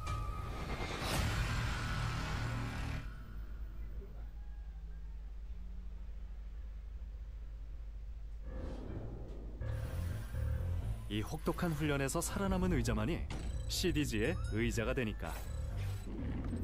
때론 지나친 고집이 정말 좋은 것을 만드니까 의자가 인생을 바꾼다. CDG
Welcome back, guys, to LCK 2019. That's Carson, but now we are finally on your screen. And guys, SKT 1-0 up in this series, but we've seen this story many, many times, and also against DAMWON this year. Can they now close it out as a 2-0? Because that first game was definitely impressive, especially the well-deserving MVP now tied for first place with Tarzan. Clid had just a stellar performance. Yeah, Clid got them a lot of advantages early on. He managed to carry Tarzan to level 6 inside of that laning phase, and he put a really big hurt onto Nuguri. And just throughout the remainder of the game, I mean, he was a key component in a lot of the fights and did so much for them. So I think a very well-deserved MVP. Yes, and I missed it while it actually happened, guys, but the cash-in from the Draven was 1,951 gold. So Teddy did finally get there. Well, it was irrelevant, but he did finally actually cash in. So. He did. He got it when it didn't matter. Yep. So. But if he hadn't have cashed in at all, I think everyone would have been very, very depressed, me included. And so thankfully, at least now, we can get into this next game knowing that Teddy doesn't need to hop back on the Draven just so that he can cash in his adoration stacks. Checking out the coaches here, seeing whether or not Zeph is going to be able to put it all together for SKT in their next draft. Faker just looking like he's raring to go, ready to get back into the game. Well, we'll see what the draft is for SK Telecom this time around, and if DAMWON is going to take a different approach. I do think that the Kha'Zix was a little bit bizarre from DAMWON in the last game. And even though they were arguably even or slightly ahead at one point in the mid-game, despite SK Telecom having a gold advantage, they didn't know how to, I guess, bring it all together and make something happen off of it. And so it didn't really matter. I think as well that Showmaker just didn't land enough of his paddle stars in the mid-game in order to get them any of these advantages. And yes, they had some brute forces where they went up the mid lane, like the Rift Herald play was actually very good once it was actually utilized. So certainly some things to look for, but still some shining lights here as Noguri pretty angry after that Akali game where he was camped and then had a really bad time despite trading quite nicely in that laning phase. We'll see if Nuguri can do better this time around. I still stand by the fact that if DAMWON is going to beat SKT, it's going to be through him. We saw that even though he got so many disadvantages early on and he was getting caught by these ganks by Clid, he was still able to stay relevant and go toe-to-toe with Khan. So what happens when he gets an advantage? Up in the top lane. So we're going to jump into pick ban number 2. SK Telecom is going to be on the red side now. First ban, Lucian against Teddy. Yep, Lucian going to be taken away with second ban from DAMWON in game number 1. So just mixing up the orders here, but still just don't want to see it even now that they're on the blue side. See whether SKT just goes for the standard Cassio first ban or whether they're going to look at something else. I have a feeling that Vladimir first ban sounds like a good idea to me. Cassio and Vlad. 2 very respectable bans. Yes. Cassio is the first one, and now you're DAMWON, and you ban away the Galio. And this is interesting because it could mean that they just try to go for a first pick Akali, although Faker has shown that he's willing to play Lissandra, which is one of the other counters that some people consider against her. Sort of like the best matchup for going into the Akali, I guess, because I think counter is a little bit of a strong word. As SKT thinking about what the next ban is going to be. Aatrox taken off the board. No flexing that one around on the side of DAMWON Gaming. So with Aatrox taken off, that does mean that Urgot is one of the primary top kings right now. Yep. That could certainly be picked. And if it's banned, then Faker has to play a different champion. It's going to be Sion. What's going to happen? His whole champion pool has been evaporated in 2 bans. Oh, man. Definitely just messing around, guys, because Faker can play a lot of different champions, and thank God now he doesn't actually have to play Galio and Urgot. If he just plays Lissandra, I will shed a tear. That will happen. Final ban now available for SKT. What they're going to take off the board? Akali. Going to bite the dust. So a lot of different champions need to be drafted this time, because last game we did have Galio, Akali, and Aatrox, and now we're going to have none of them. And Rakan, a very, very big one here for DAMWON Gaming, and we mentioned it before. They love the Xayah Rakan, and they play it pretty damn well. Yeah, and so now we'll see if SK Telecom actually just want to eat the Xayah to prevent it. That was something that used to happen a lot in the past, but I don't think that it's something that SKT might consider themselves needing to do, as they're hovering the Ezreal. Yeah, and they could just do Ezreal Tahm Kench if they wanted to here, get Teddy and Mata a very comfortable lane. Still a lot more on the board and available. If we have a look at our last bans, the Vladimir now slipped through, and Tahm Kench was actually banned by DWG Gaming on the red side, if you remember. So they can snap it up here. Can SKT, but they don't necessarily need to if they want to ban it last round. Sorry, pick it up last round, but nope, they're going to take it away. SKT just round out that bottom lane very comfortably. And now when you're DAMWON, you already know that you're probably just going to pick the Xayah, so just get it out of the way. You certainly don't want to go through this round without picking it, unless there are other higher priority champions that they want to be locking away. Well, I think Xayah and then accompanying it with... Oh, Kaisa. Okay, a little bit of a mix-up. I think accompanying it here with a jungler pick would be ideal. When you know that you're likely going to have the deeper champion pool in top lane, and with so many top laners having already been pinched, you can just try to pinch it even further in the second ban phase. And even then, I mean, Nuguri is going to have to be picking blind most likely, unless they pick for Khan right here. Well, the Rise is being looked at. One of the most ridiculous performances that Nuguri had was on this Rise, I believe, in the Kesper Cup. He just did a hell of a lot of damage and was basically immovable. So it's going to be locked away, but could certainly be Showmaker's champion as well. And on the blue side, it's all about getting those flex picks, giving yourself as much of that flexibility as possible. Bottom lane locked in and only showing one of their solo lanes. Now is SKT. What are they going to answer with? The Jace being considered. That can be going into the mid or top side. But when Khan's on the roster, you generally assume that it's going top. This would be so sick if we actually get to see Nuguri's Rise against Khan's Jace, because those are two of their iconic champions. So if you want to see a Battle of Titans, that would be up there. And now we're moving into the second ban phase. All the junglers are still on the table. Yeah, everything. As Aurelia is going to be banned, so still, all of the junglers are up. Camille still available. Kha'Zix still available. Karthus, although we haven't been seeing him. No. Which is so surprising. You want to talk about a jungler that's unfun. I don't know. I'm pretty sure you find it pretty fun. I've seen your match history. Yeah. Do you want to hit tab at 4 minutes and check if any of your solo laners died and then feel how good you are when you're ahead? That's great. That's a great feeling. Reminds me of Shyvana. I feel like as soon as you see someone playing Karthus, the only thing that they like about playing League of Legends is winning. It is the worst feeling in the world when you're against a jungle Karthus. You fail a gank, you're like, oh no man, that's 3 camps for Karthus. Yep. And he's smiling as he's pathing golems to grind. He doesn't care. He's going to find his Archie in a couple of minutes. Exactly. It's like playing PvE League of Legends. I love it. Oh my god. And... Alright, so junglers do end up being banned away. Kha'Zix, Sejuani, and Jinzhao taken off the table. Lee Sin still on the table, but Olaf being hovered. Yeah, and continuing to flex that Jace theoretically between mid and top, so SKT leaving things a little bit up in the air. I like the Olaf pick up here, but Lee Sin is going to be brought back by Clid, wants another MVP, wants to be able to put 100 points between him and Tarzan at the top of the table. See whether he can do it 2 games in a row, as DWG Gaming now need to round out this roster and tell us where the Rise is going. And there's the Scion. So now we still don't know we got where a it's very going. fun, yep. We don't know where the Rise is going to be, mid or top. And Talia being hovered. This would be 19 seconds to go, okay, but it's the Nocturne instead. Okay, so a lot of globals now with this squad.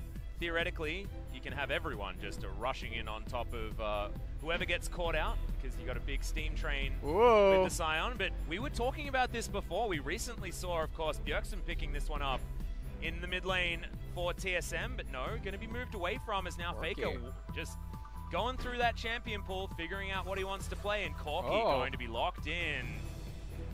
So Corki is likely going to be in the middle lane, and one of the things that's interesting about DAMWON is they locked in the Scion and the Nocturne, and they showed a heavy amount of engage, even when Tahm Kench and Ezreal's already on the enemy team. Yeah. And that's really bizarre. So very similar to DWG Gaming's draft in game number 1, you wouldn't think to see these champions picked after the enemy team already showed you what they were intending to do. So comp-wise, a little bit of self-counter going on, but I mean, obviously they're thinking, okay, well, we're just going to delete you, but if you're assuming that both teams are evenly skilled, it's a lot easier for SKT to pilot their composition than it is for DAMWON. And I find it really interesting as well. I mean, I only get to watch a few games here and there of different regions because the LCK goes for so incredibly long, and we do need to sleep at some points. But the last person that I saw play the Corki was Pyrian, and of course was sitting next to Faker on SKT last year. So seems like even though he's moved to a different continent, they're still in the same mindset. But I do like what this comp does on the side of DAMWON much better than their Game 1 draft. I felt like the Game 1 draft was much too squishy. They didn't have a lot of win conditions when it came to that mid game outside of the Zoe doing way more damage. And this time, SKT, a very different draft. Can't draft around the Galio, and we'll see whether this one's going to work out, because my questions were more for Zephyr and the drafting rather than the SKT players themselves as we hit the Rift.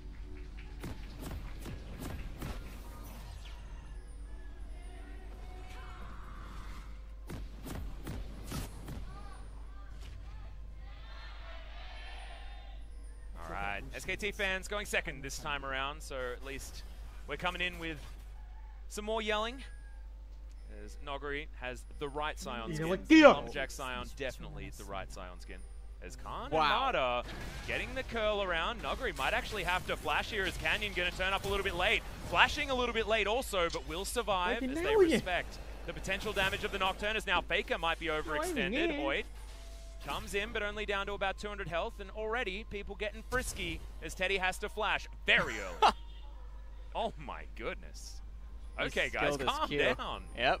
So, a little bit of a clown fiesta right at the very beginning of this game. And if we talk about what both team compositions want to do, obviously the Jace wants to get ahead of the Scion. If Nocturne doesn't have ultimate to help him out, then Jace is going to be able to have his way, get himself a few plates early on inside of the laning phase. And Canyon, on a blue side Nocturne, does not want to be pathing to top anytime he doesn't have his ult available, or if he doesn't have a clear shot with Noguri having a good laning phase.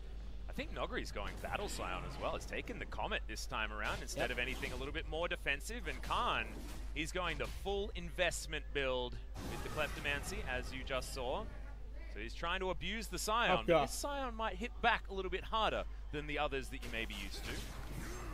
And interestingly, right here, we see Nocturne ignoring his Wraith camp entirely and pathing straight towards the Scuttle Crab. And Clit on the flip side, he recognizes that his laners don't need him early on. He doesn't have an obligation to be anywhere, and so not wanting to fall too far behind of Nocturne's power farming, he's just going for the red into Golems, then he'll transition either into Scuttle Crab left-hand side after this, not knowing what to expect, or he just passes into the right-hand side, but it does look like he's going to path left. This gives Jace the coverage, denies any attempt for Canyon to try to relieve pressure. But on vision here for Canyon, so we'll see whether SKT can do anything about it, as Faker, once again, below half health. Showmaker getting really nice trade onto him, and haven't really spoken about it, but the Scion wasn't flexed to the mid lane or anything like that, so we're not going to get Noguri's rise. We are going to get the Scion matchup instead, and Showmaker will be on the rise this time around. The thing that's very confusing to me is they have a lot of mismatch in their champions and team composition as to when these champions spike and what they're looking to do. And that could really impact their mid-game. Because Ezreal and Corki, they just have the freedom to sit back. And even though Jace, you might make, you know, the argument, oh, well, he begins to sort of tip her off. Against this team composition, DAMWON's so much more reliant on their ultimates and their flashes and whatnot than SKT is. And with the first Infernal of the game being, or the first Dragon of the game being an Infernal, means a lot more for SKT than it does for DAMWON. Yeah, and one thing that I really love talking about, always have, is power spikes, right? And that's why Corki is one of my favorite champions, because he gets a power spike whenever he completes an item. Trinity Force will be coming in first, and then we'll see where he's going to go with the build. Certainly a lot of different options for Corki, but it does work very well with an Ezreal, because Ezreal does similar things. Of course, you get to those two items, and generally, you've got your Corki feeling in a pretty good spot at that point as well. As Khan gonna jump on forward, but that charge up on the Q really fighting back for Noguri. Not a lot of mana here on Khan, and actually wins the trade, does the Scion. And Khan trying to crash this wave into the turret, and as you pointed out, he is running a little bit low on mana, but he does still have a Biscuit and the Corrupting Potion. Yep. And he's winning quite handily in CS. He's already up 7 in only 4 minutes. always is going to be a difficult lane for the Scion, but feels like it is going very, very well for Khan, despite losing out on some of those trades. Bottom side of the map, Teddy managed to get himself a red pot, I believe, that just timed out. Still just trying to stack up his Kleptomancy as well. So SKT just going to naturally have some pretty big leads as Teddy somehow had enough mana to get out with the Arcane Shift. You can tell that Hoyt probably going in for that grand entrance thinking that maybe that button was blue. So now this is one of the unfortunate things that due to the openings by both junglers, Lee Sin is on the top left-hand side of the map at the exact time that Nocturne's rubber band camps are respawning inside of the Gromp and the Wolves. And so Nuguri is not going to be able to experience any aid, and with Khan recalling, what this means is that the wave bounces back into Khan, and Canyon's not able to stick around for that, which means that Scion can find himself in an awkward spot. And it looks really comfortable here for Khan as well. He's going to teleport back to the lane. I was wondering whether he was going to do that or just walk back, because like you say, the wave in a decent position, but he wants to keep up as much pressure as he possibly can. 10 CS is the advantage. Glacial Shroud picked up by Noguri, just trying to get himself as close to relevancy as possible. Righteous Glory seems to be the rush here, just to make sure that he's as effective as he can be in the mid-game. But this is certainly going as expected, right? I mean, if you're a Scion in this lane, you're just expecting to cop it over and over again until hopefully the laning phase is over and you haven't died too many times. And this laning phase is more so measured not by what is Jace's CS advantage per se, but rather how close is Scion able to stay. If at 10 minutes or something, Nuguri's only down 15 CS, he won the lane. Yeah. Because it's not supposed to be going 50-50. Scion's not supposed to be able to win. So it's more so measured by how close he can stay to the Jace. Speaking of close to the Jace, Clid should be able to lock down this Rift Scuttler, but Canyon, only level 5, doesn't have Paranoia. There's no Dragon Rage kick on Clid either. Noguri trying to get some control back here on the top side. Level 6s are in there, but it's going to run on forward. It's the Soul Furnace to proc, but not actually going to do too much extra damage. But it's looking absolutely fine here for Noguri topside. Yeah. His Scion's actually faring quite well. Khan's definitely getting the worst end of some of these trades. Very uncharacteristic. Common and now, Scion, man. Nocturne's about to hit 6. He's going to eat this red buff. Oh, he actually already has it, even before the red buff. So everyone has to be respectful right now. Yep, and speaking of respectful, Teddy actually goes for the Sheen completion instead of the tier, just making sure that he's got as much control in this lane as possible. We see this often to try and get through what can be difficult lanes, but just wanting to win more as Clid turns up top side. Noguri does have that ult available, but Khan, you can see, trying to stand in front of him. The Lumberjack just going to waddle underneath this turret, but there's the flash. Zombie Scion going to be positioned away as well, and he's got a big minion wave to contend with. SKT once again. First blood, the hands of Clid. Yeah, and that was a really peculiar first blood. It actually looked like SKT just wasn't going to be able to get it, but then Nuguri said, you know what, hold on. Yeah. Let me ult right into you really quick. Wanted to get that trade kill, but just didn't quite have enough available. And he doesn't have ult to go back into top lane, which means that the next minion wave is going to push back into Jace. Jace isn't going to have TP either, so Nuguri going to be a little bit hard-pressed to crash it. Watch this gank right here. Khan completely gives this away. Clid even shows himself. And at this point, Nuguri can just flash away. And there was no way Clid could follow. Nocturne has 6. He's eating his rubber-banded golems. He's in close proximity to Infernal. I don't know what Nuguri was thinking. Yeah, it was very, very strange. And then flashing when he was definitely dead afterwards, burning down with the red buff. I don't know. He saw something, and it didn't work. So there are some times where... Probably watch Bird Box, judging by how that gank just worked. God. You know, God. Did you like that film? You know, I didn't mind it. I felt like it was the perfect example of a film where I wasn't bored or upset during the film, but I didn't actually think it was that good. Does that make sense? Yeah. Like, I was thoroughly entertained, but I just wouldn't necessarily call it good. The impressive thing to me is that Sandra Bullock is 54. Oh, she was phenomenal in that film too. She's 54. She looks like she's 30. Yeah, it doesn't make any sense. It does, I don't get it. That's not witchcraft. I don't know. I don't know what else is. Well, I don't know whether witchcraft is actually real, but now I'm starting to think that maybe you're onto something. Okay. anyone's listening is friends with Sandra Bullock, can you let us know exactly how she does it? I know we're in the skincare capital of the world, and theoretically we should know, but haven't figured it out quite at that level just yet. Because I mean, I'm getting old, man. So it might be worth doing. Is this Infernal Drake going down relatively quickly, courtesy of Faker's package that he just delivered to it? Canyon, though, there's the paranoia, wants to get the steal, doesn't. Kickback onto Canyon, but that's a beautiful quickness combo from Hoyt as he dives his way forward. The first kill does go down onto Clid, but DAMWON special delivery. See you later, Mata. Oh, and they're just going to ignore the turret and say, Teddy, can you please come with me? Yeah, thankfully they were tanking with the right person as Teddy tries to get his way out, but he can't. It's the Death Squad, and DAMWON Gaming get 3 easy kills. Yeah, so let's talk about what just basically happened. SK Telecom picked up the Infernal. Now that thing is going to scale so much later on for this SKT team comp. It's going to end up being a multi-thousand gold worth dragon. And SKT, they do get some minion wave. We'll take a look at this replay really quick. So, Clid, being a hero, managed to actually get the Infernal. If they didn't, this was catastrophic for SKT. The quickness locking everyone up, and then the Rise ultimate.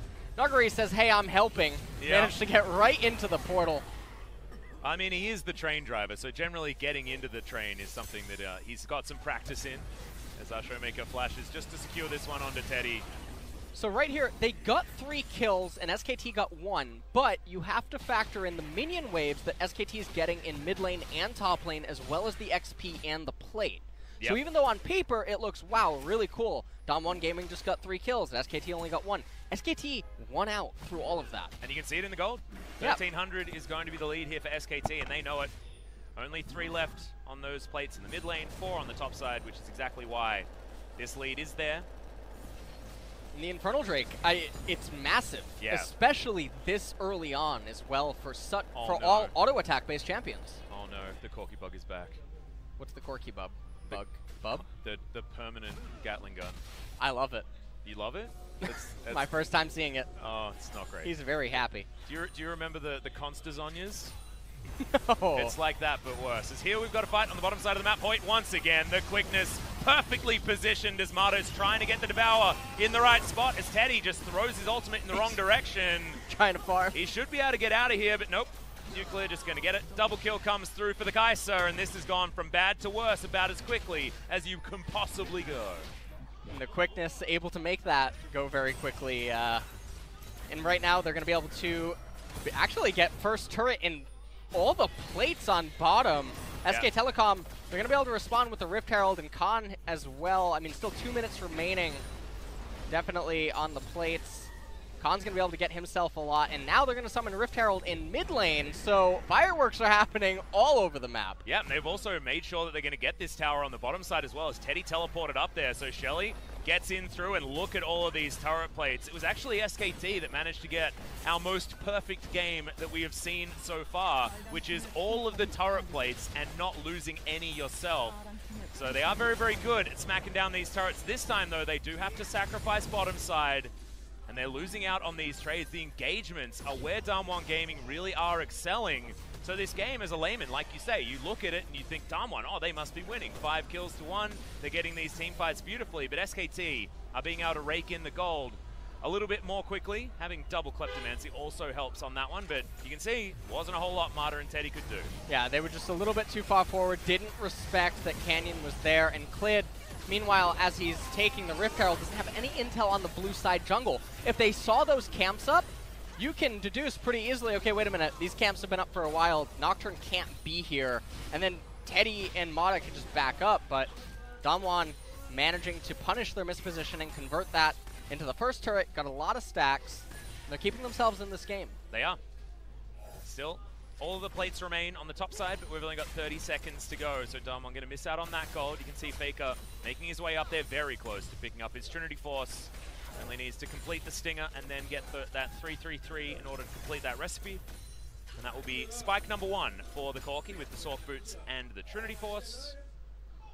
See whether that means that we will see SKT actually starting a fight that they can win, because we haven't seen that so far here today. It's been DAMWON Gaming grouping up as 5, throwing themselves at SKT, and SKT not really having an answer just yet. Right now the game might get a little bit explosive in 30 seconds. The Mountain Drake needs to be super high priority for both teams. if SK Telecom can get a Mountain, then Baron threats are a very, very real thing with this team composition. And then the poke that it's able to dish out in Baron Sieges with that Corki, the Ezreal, and the Jace is just insane. As far as DPS, this composition is almost the best you can possibly put together, minus, say, something like a Cassiopeia, because Corki, DPS-wise, pretty huge, and Khan, no slouch either on the Jace. So yeah, you're exactly right. The Baron is going to be a huge threat. But it looks like we'll have Canyon just soloing down the Mountain Drake. It's being pinged here as Khan's trying to make his way in, but I have a feeling that this Drake should be going down. Lee Sin actually taking some time on the top side. Khan going to turn up. Showmaker is here, but Faker is a very long way away.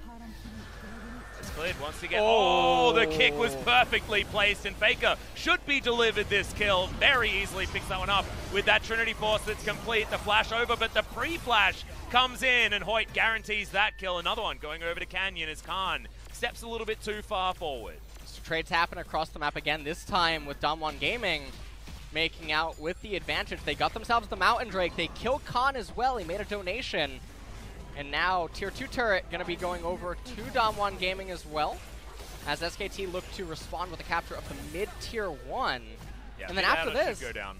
There's no objectives on the map to fight over. So DAMWON Gaming, they still have to wait on their items on some of their champions. You can see Sion waiting to complete his Tier 1 item. He just got it. Frozen Heart, Kindle Gem picked up. Rai still waiting on his Seraph's Embrace. We might just see the game start to slow down now. Yeah, and it's interesting that the Frozen Heart was gone for us. We're going to just watch Clid get that kick. The flash was so close to working, trying to get back into that Realm Warp, but it doesn't happen. SKT invests 4 members up there, though, which is why this happens. Khan's just trying to get out, but when there's a Paranoia and there's a Quickness, you ain't going to be doing nothing there. As Battle Dance Grand Entrance with the Quickness running means that Khan cannot get out. Khan now returning down into bottom lane. No clue why he's immediately shoving the wave, but I guess he's trying to get Klepto procs. Also just trying to bash this Sion as much as possible. Once again, going for highest damage in the game. As Canyon was down here, but doesn't have the Paranoia up just yet. Still got to wait a few seconds on that one, so Khan is going to be spared. For now, SKT with the Ezreal in the mid lane, the very standard stuff. And the 1-3-1 has been enacted. Faker, no teleport here on this Corki as he had to go for the cleanse, but he's still going to be able to shove this wave further forward.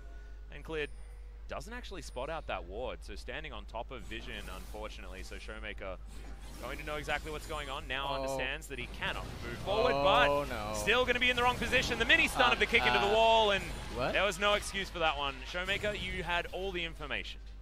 Yeah, let's just get a zoom in on that, please. one more time. Let's get a zoom in. how would you define that particular play from Showmaker, LS? How would you define it? I don't think that can be defined. You know, defined are for things that... Interesting, new, and odd decision to make. Unorthodox. I can think of some... yeah, there's some inappropriate synonyms words. For that. Some synonyms. Yeah. That was an odd one, but hopefully just a brain fade that Showmaker can make up for. It is in his name, after all.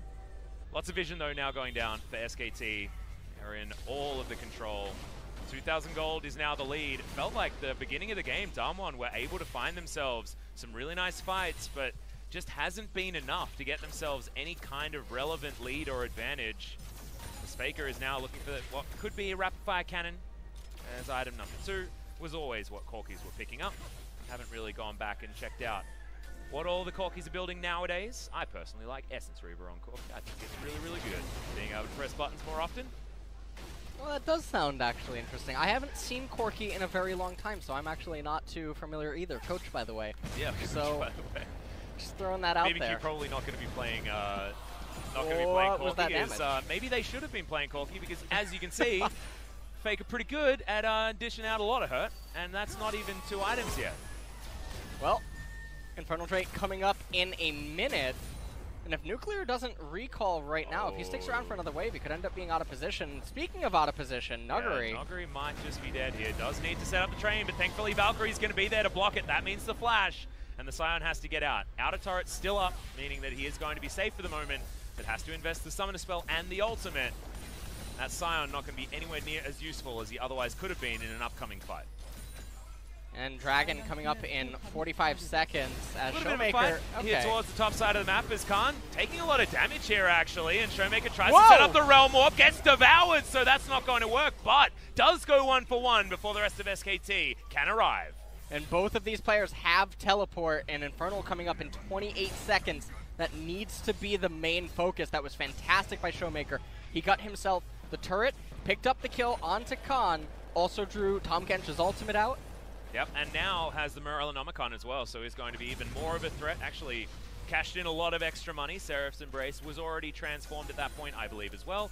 And Canyon, speaking of Power Spikes, does have his GA, so he's going to be a lot more relevant than this Nocturne could have been in the past, and can actually play a little bit further up and utilize some of that DPS that he does have available to him. Faker's not very healthy for this, and he's sitting on a lot of mana, and SKT just lose the Infernal. Yeah, that's a whoopsie. That is definitely a whoopsie. Paranoia to come in, but it feels a little bit more defensive as Hoyt dives forward. This isn't the quickness that we saw last time, though, as Nuclear does lock down the first kill. Dives on forward, picks up the double now as the Kai'Sa feeling well and truly online at 20 minutes here into this game. SKT limp away after losing their jungler and top laner and the Infernal Drake. Yeah, this is really bizarre. SK Telecom knew that this Infernal was coming up for the past 2 minutes. How do they let the lane states get to this, to the point where Faker's trying to recall 5 seconds before the Dragon spawns, Khan dies up in top lane, everything does not look to be going that well, and now DAMWON Gaming with that Mountain Drake, with the Kai'Sa, the Nocturne. Oh my god, look at how much damage this is taking. Faker wants to come on over, but they're just going to obliterate it. DAMWON Gaming move over to the Baron, look at it, and it dies. So, let's take a look at the Infernal Drake. Now, let me give you some antonyms for how I felt about this. Okay. Good, fantastic, All great, right. amazing. You're finding different ways. I really like it. I really like it. But yes, you're exactly right. Nothing really going in favor of SKT at all. They just had to flash their way out after Nuclear just demonstrates that the Kai'Sa is well and truly online. Those two items are in. Has a Zeal now, so going for that more AD version. 4-0-3 though, and quietly, this Kai'Sa has set herself up to be 700 gold bounty worth, and certainly the main focus for SKT in this game moving forward. And SK Telecom, they're still in this game. Both teams have an Infernal Drake. One of the good things that they have going for them is that mid-tier 1 turret is such a thorn in DAMWON's side right now. It is so obnoxious for the Baron Siege because you're going to end up wasting a minion wave just on that turret. You can't quite reach the turret number 2 unless they go for this heavy engage right here. Well, they're looking for it. As the Baroned up minions are heading forward, Faker trying to land the poke, and does certainly have a lot of opportunity. Hoyt standing on top of a ward, and SKT not going to get dove this time. And they're just able to hold off at this tier 1. And then you see what's happening in the side waves. SK Telecom, I guess, missing out on a few minions up in top lane. So far, they have been repelling this Baron relatively effectively. The Baron power play is nothing to speak of as of just yet. True Shot Barrage going to be utilized, but now doesn't do that much damage to these minions as Hoyt yet again just looking for a quickness opportunity. Canyon has the Paranoia available as well as Teddy jumps on over to him. So now that Paranoia is not going to be utilized, down to about half health. It's Khan. Powered Shock Blast, and thankfully they can answer back. That wasn't a visual bug, I actually thought maybe it was, as Hoyt was very, very close to that turret, but no, he's actually there. Just wandering on through though, and DAMWON just waiting for that next opportunity to engage. They just can't get this mid turret. They're trying their damnedest to do the Nayram. Well, Nogri's just going to walk towards them. That's his strategy. The quickness also just tying everyone up, and SKT's health bars are melting at the hands of DAMWON Gaming. Canyon utilizes his GA absolutely beautifully, and this may just be base broken on this push.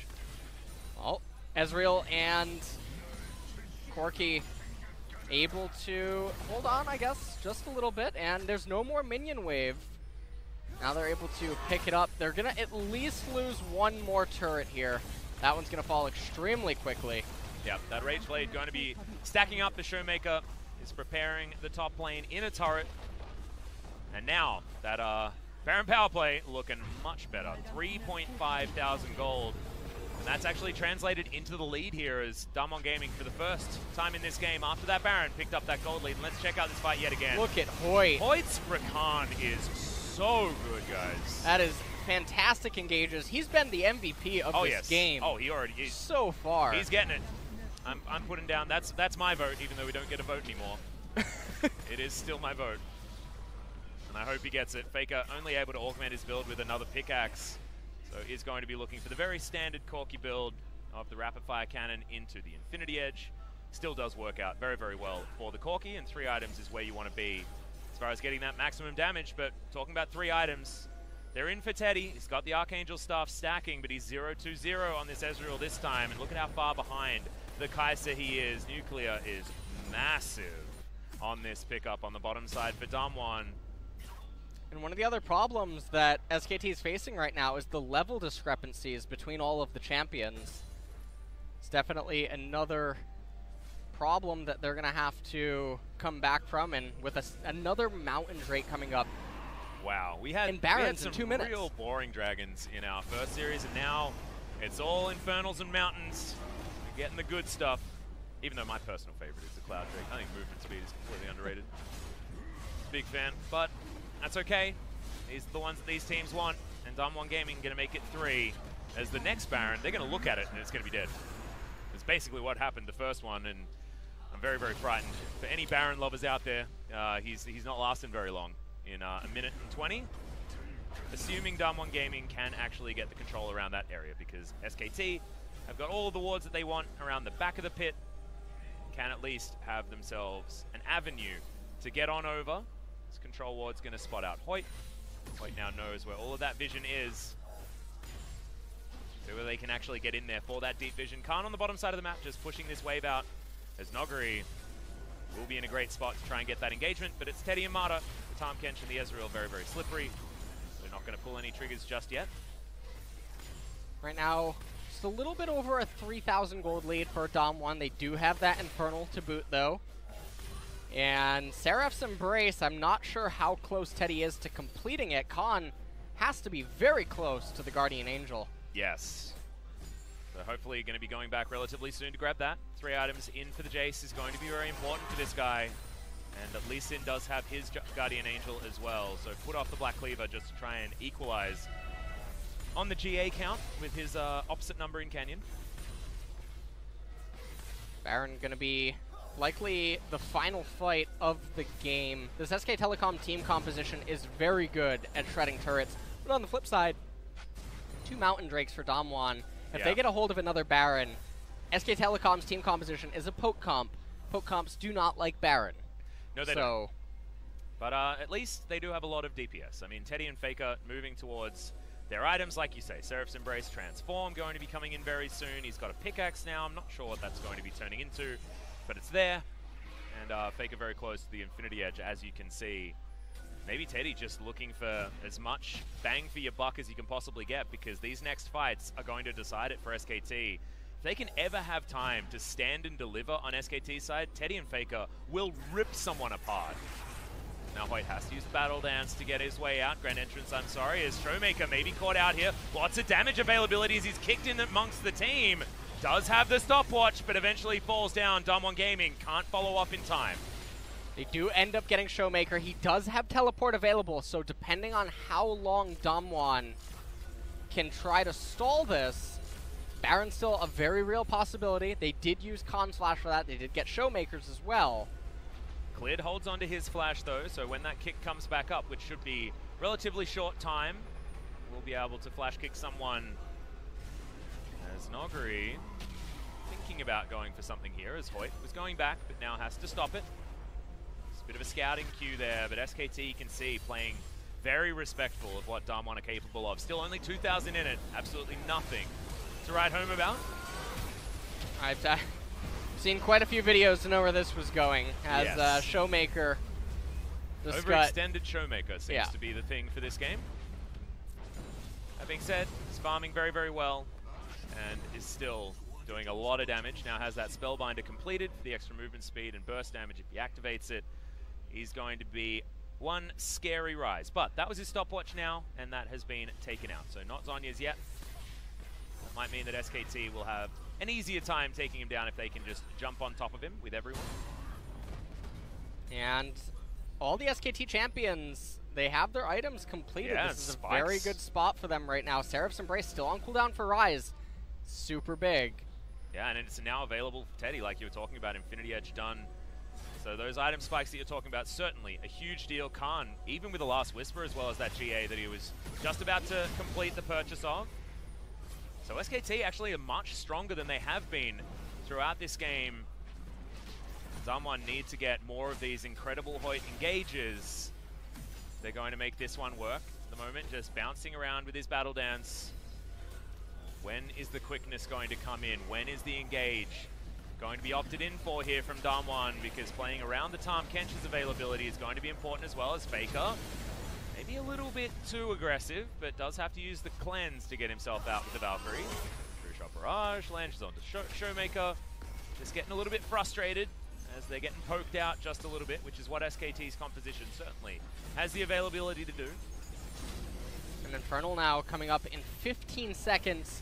If you're SKT, you really can't afford to just let this go away. It is so important to auto-attack based champions. Oh yeah, 5 seconds now. Maybe SKT are thinking about going for some sort of trade here, but at the moment they're just clearing out vision.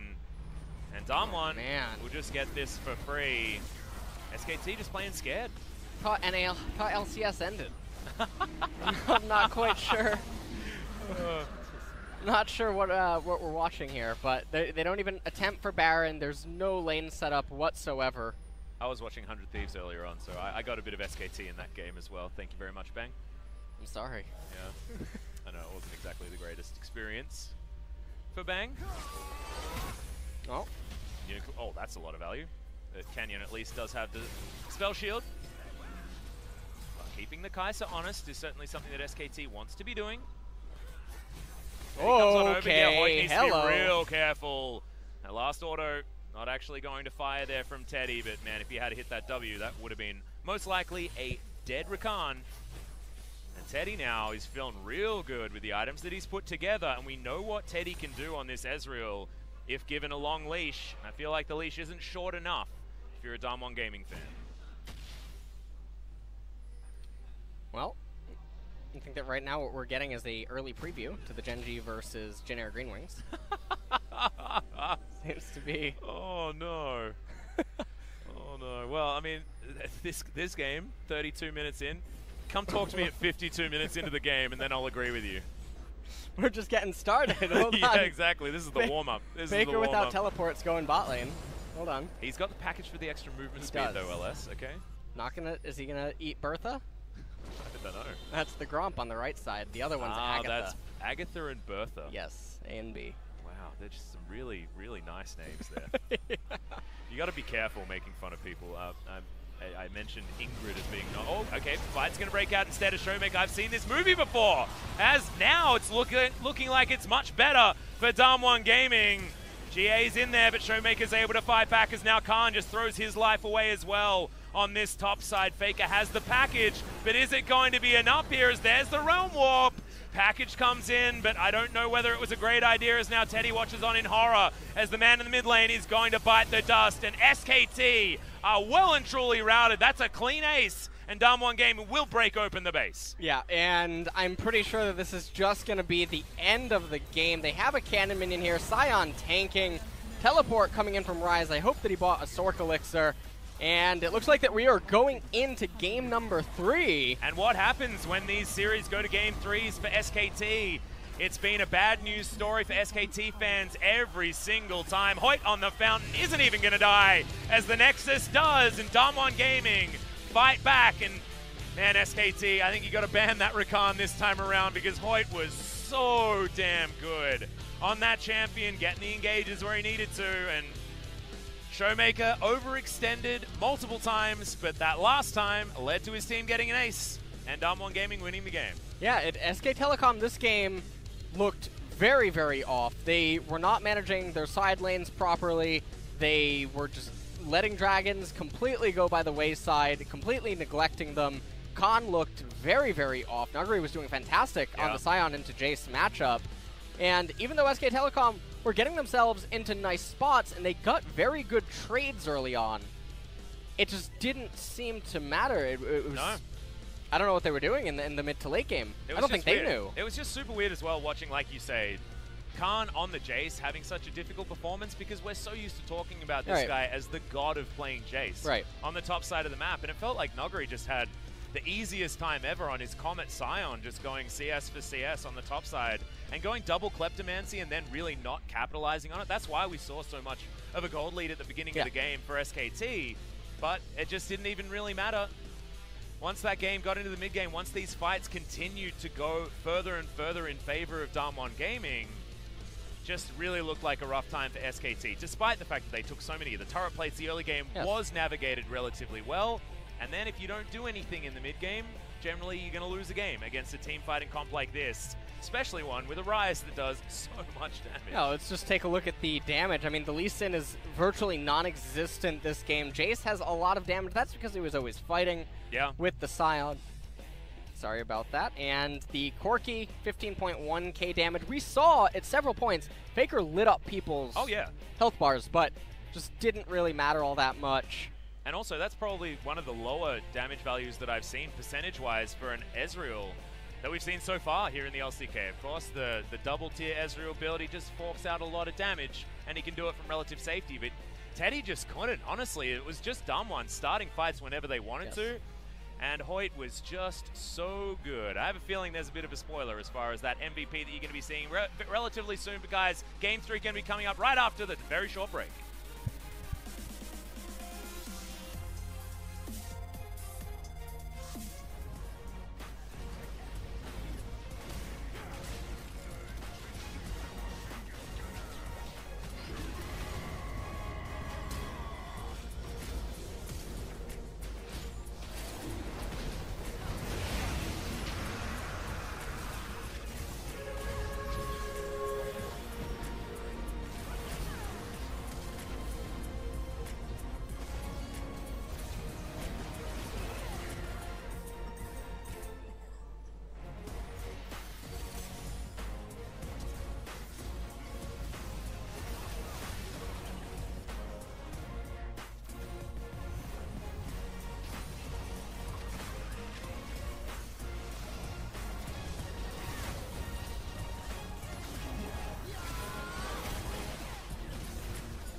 While you dream,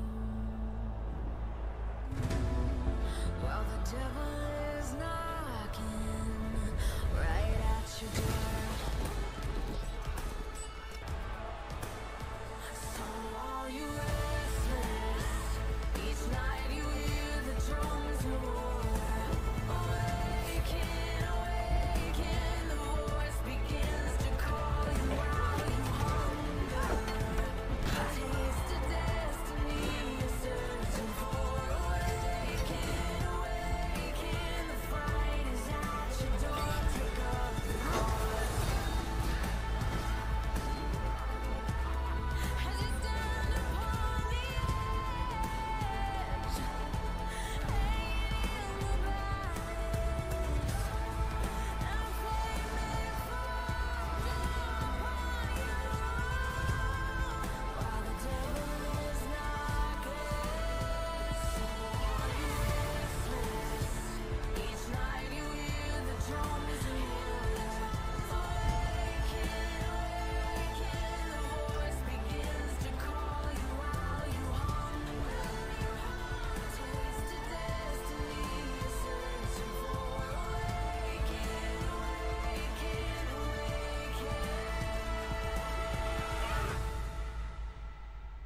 Welcome back, guys. Here we are. Second time is the charm, and maybe the second time's going to be the charm for DWON Gaming as well, because they've got their first victory. We're going into Game 3. What happens in Game 3s for SKT in 2019? Generally, they lose. That's been the story. Yeah, probably not Dragons. Yep, it's 2-0 or nothing. Oh, man, yeah. So LS had to just cool himself down after watching some pretty average macro decisions in game number 2, and we're hoping for a little bit of an uptick as far as how the mid games are navigated, because I think that's where things went completely bogusly wrong for SKT. I mean, we had DWON Gaming doing the NARAM, and then we had SK Telecom pushing out waves when they didn't have to. Don't forget Showmaker overextending. Yeah, Showmaker overextending. We had Faker recalling 3 seconds before an Infernal Drake. Yep. There were certainly some whoopsies, some mistakes that happened that game. But now, Game 3. This is where you have to leave it all in the Rift. This is where we need to see the really clean Clid from game number 1 and not the absent Clid that we saw in game number 2. And also, I want to see a Rakan ban, because Hoyt, the most deserved MVP I think I've ever seen ever, his Rakan was probably some of the best, and those quickness grand entrance combos meant that every single team fight was in the bag for DWON Gaming. I know that Galio can win lanes, and he definitely can solo kill people, and he can do stuff, but I really want to see Faker on an actual champion that can shove his advantage down the throat. Corki is strong. Corki can't win lane. No. Corki can't actually say, hey, get out of this lane. And also, Corki's very binary, right? Like, right. You're either hitting all of your buttons and things are happening, you're not doing something flashy. Right. You can't make a play that can win a situation. So I'm with you. On that one, I want to see Faker on something with a little bit more agency and can take some control as we head towards pick and ban for game number 3. One of the things I'm so worried about is Khan. Where is his mental at right now? He got so many advantages in game number 1, still struggling. Game number 2, his Jace did nothing. Yeah. And not only did it do nothing, he was arguably even losing lane to a degree in the matchup versus Sion. And so, where is his head at now coming into game number 3 match point? Well, hopefully it's back in a good place, because they are back on the blue side as we hit champion select. And once again, that Vladimir is going to be banned. Last time around, we actually didn't see it at all. Slipped through the entire draft. Noguri decided he didn't want to play it. He hopped on that Sion instead and did the Sion engage duty, and did it to a pretty damn good job as well when we were getting into those mid-game fights. And there's the Rakan ban. It's the same bans that we saw in game number 1, and that was the game that SKT managed to win. So getting rid of these key picks from the DAMWON players certainly looks to be a good idea. And Atrox now banned away by DAMWON, and so this means Urgot still on the table. DAMWON holding that Cassiopeia till the last ban, but I don't think that you're calling any bluff. SK Telecom not going to say, hey, wait a minute. Okay, never mind. Yikes. Well, you got Faker, Khan, and Teddy on a team, and you don't feel competent enough to play Cassiopeia. We got bigger problems than game number 2. I don't know how that's even a thing, because like we know that Faker is incredibly good at Cassiopeia. Some of his best players of all time have been Cassiopeia. But there's the Urgot ban. That's going to come in here, and SKT obviously have a different plan in mind. I just saw blue side ban Cassio, and now, okay, Galio picked up initially. This is trying to say, hey, don't even think about Akali. Yep, well, I mean, Galio is certainly a great pick for Faker. They've been able to play Galio comps very, very well. That's what SKT's MO has been. DWON Gaming can pick away the Tahm Kench if they want to, and they can pair that with the Akali if that's how they want to play this one. Also, flexing between Showmaker and Noguri like they are want to do in most of these drafts. And Sion. We don't know if that Sion's just going to be mid lane and go up against the Galio. I would really hope that they try to give Nuguri some other champion in top. You have red side, you have counter pick available. I want to see Showmaker just pull out the vein, just go full nuke duck into this one. I'd like to see that too, actually. To be completely honest, we've already seen it, and it worked damn well here in the LCK. But Teddy going to be back on the Ezreal this time around. Doesn't want to be Dravening anyone blind. He's going to pick that one up immediately. Urgot. Udyr. Pretty standard stuff here to be hovered. 10 seconds to go before Faker actually makes up his mind on what they want to pick, and it looks like the bottom lane just to get rounded out here as the Braum Picked up Fermata, infamous champion Fermata, but he's played so many games on it. As DAMWON, what is going to be this final pickup? And this is a pretty simple lane. Just get the Kaiser again for Nuclear, who had a great game in game number 2. Largely to do with the fact that Hoyt was there beside him on the Rakan, keeping him completely safe with absolutely nothing to worry about.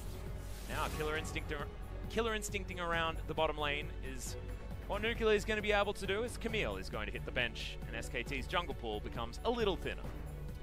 And so if you're DAMWON Gaming, you probably just look to pinch only junglers now. There's no real worry to try to hit anything else. There's too many options available still for top and mid, with that Galio still being on the table. Galio can go top. Not really that common. Yeah, Smeb flexed it earlier on in the season, but it's the only time. We've also seen it flex to the bottom side of the map as Joko played that in the support position for Sandbox to a victory as well somehow. Zach. Yeah, Zach being targeted here against Clid, maybe looking for something like the Lee Sin and going to play something against it. On the side of Canyon, Xin Zhao still available and should occupy this last remaining ban slot, if I was to put some money on a prediction. Still thinking a long time though, so I wonder what the plan is here for SKT. Still available as well. And the Akali is what's going to be banned, so just going to get rid of that high tier pick, and DAMWON Gaming not going to be able to grab that one here, but can get the Xin Zhao for Canyon if they would like to. I wonder how Clid's Jax play has been, because that has been the answer to the Xin Zhao so far.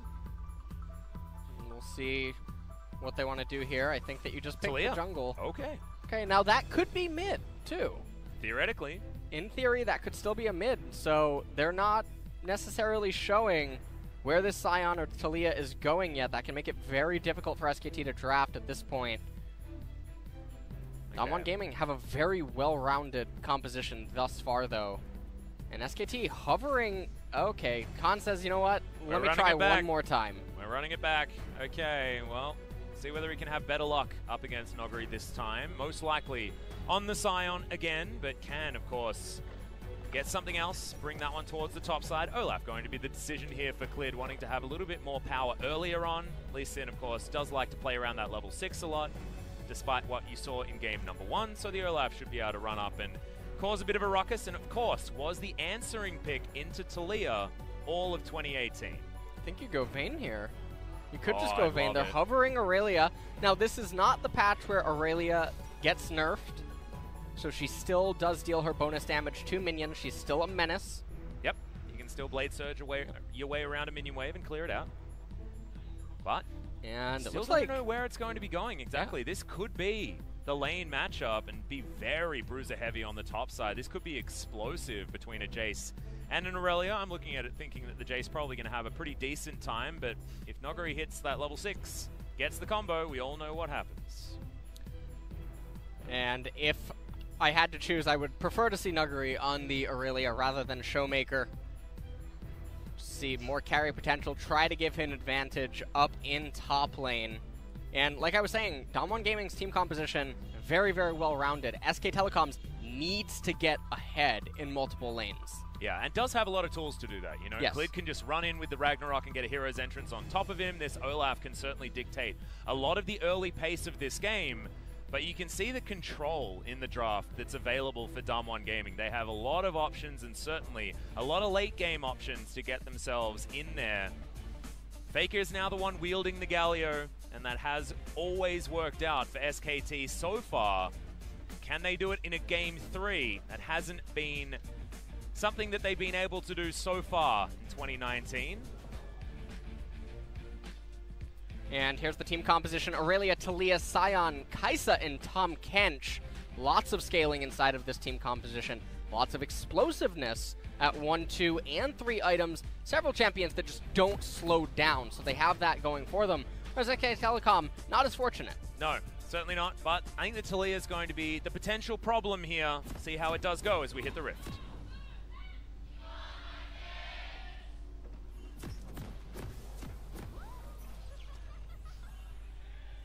Aww.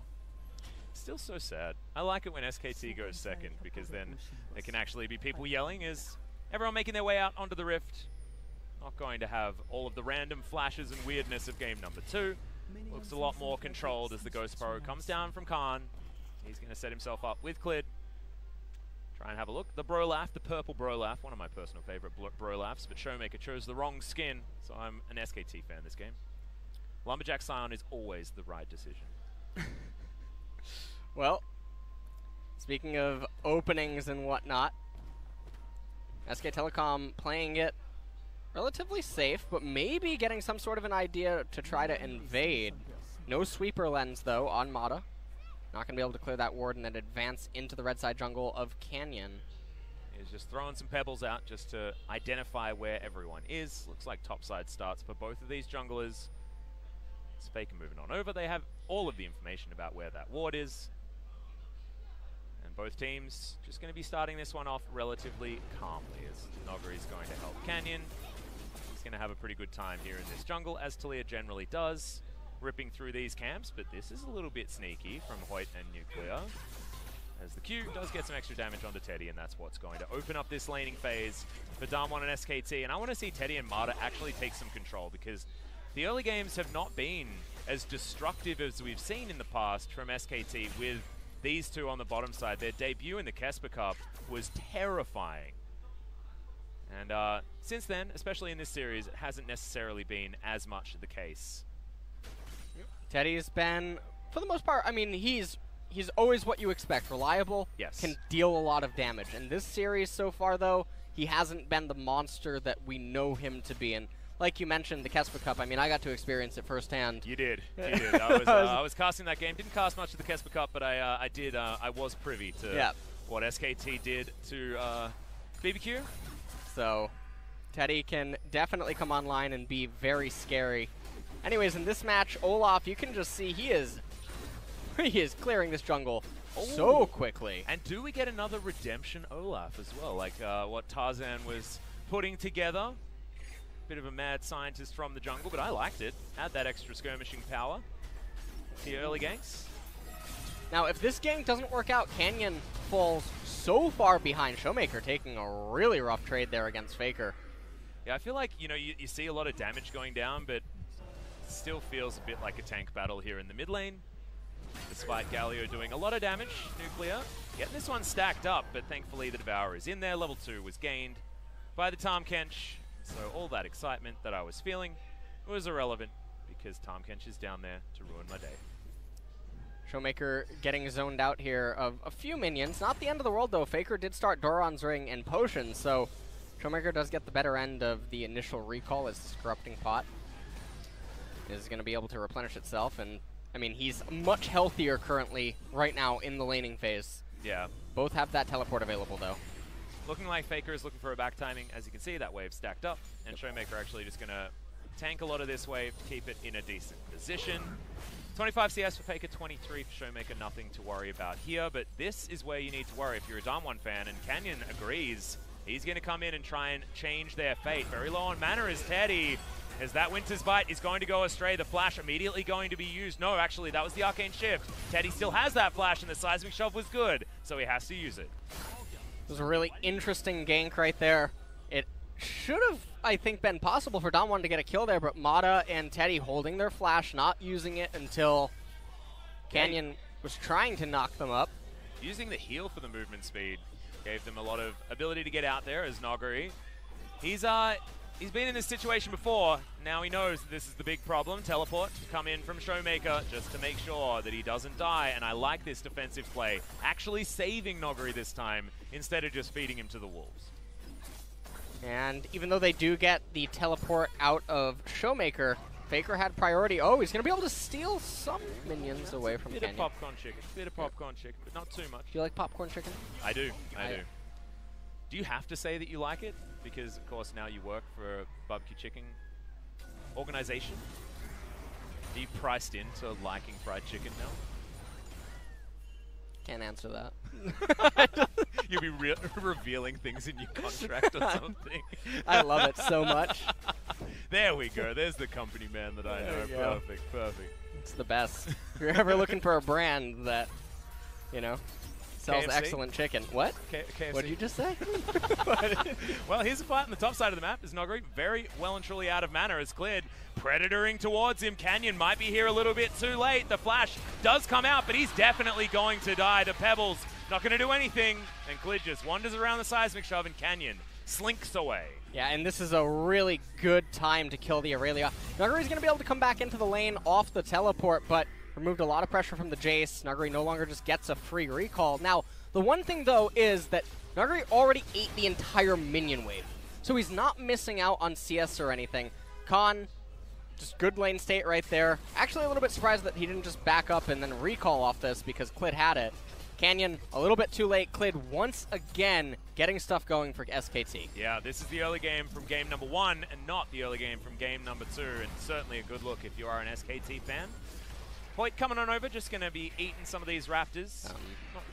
Not entirely sure why. They're not into catfish. Yeah, he is the Master Chef version of the skin, so maybe he was just coming over there for culinary reasons. Do you like that Making Tom a Kench skin? stew. Do I like what? Do you like that Tom Kench skin?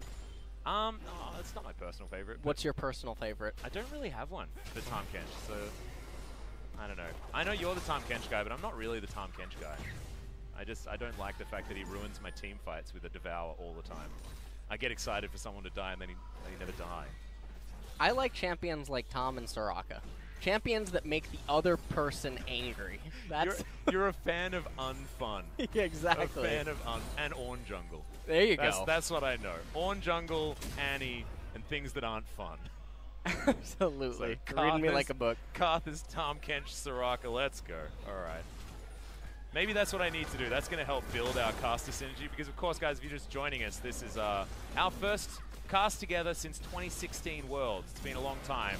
So our caster synergy needs some work, and maybe that's how it's going to work. I can become a Soraka one-trick or something. As Faker is looking to try and get a bit of an engagement here. Good teleport to come in for the flank as Canyon. Showmaker actually didn't quite know which way to go, but does use the ultimate to keep them in a relatively safe position. And SKT invest the teleport and get nothing. That teleport from Hoyt was not necessary. Not quite sure why he came all the way up there. Wanted to cycle his heal. Yeah, I'm assuming that actually must be what it is. But look at this lane again, by the way. Look at the CS gap between Jace and Aurelia. Whoa, that's Killer Instinct on the bottom side. Teddy and Nuclear fighting this one out. The passive proc is going to be available, but it's not exactly a lot of damage. Teddy able to give something back, but that looks damn nice for Nuclear. And a little bit of a win down there in bottom for DAMWON as he was able to repel Teddy, zone him off some CS and minions, and now Khan. I'm getting a look at him. Yeah, excellent. I think Debonair Jace looks fantastic. Yeah, I'm a fan. I like that one. Clid up here on the top side. Noguri is just going to go back home.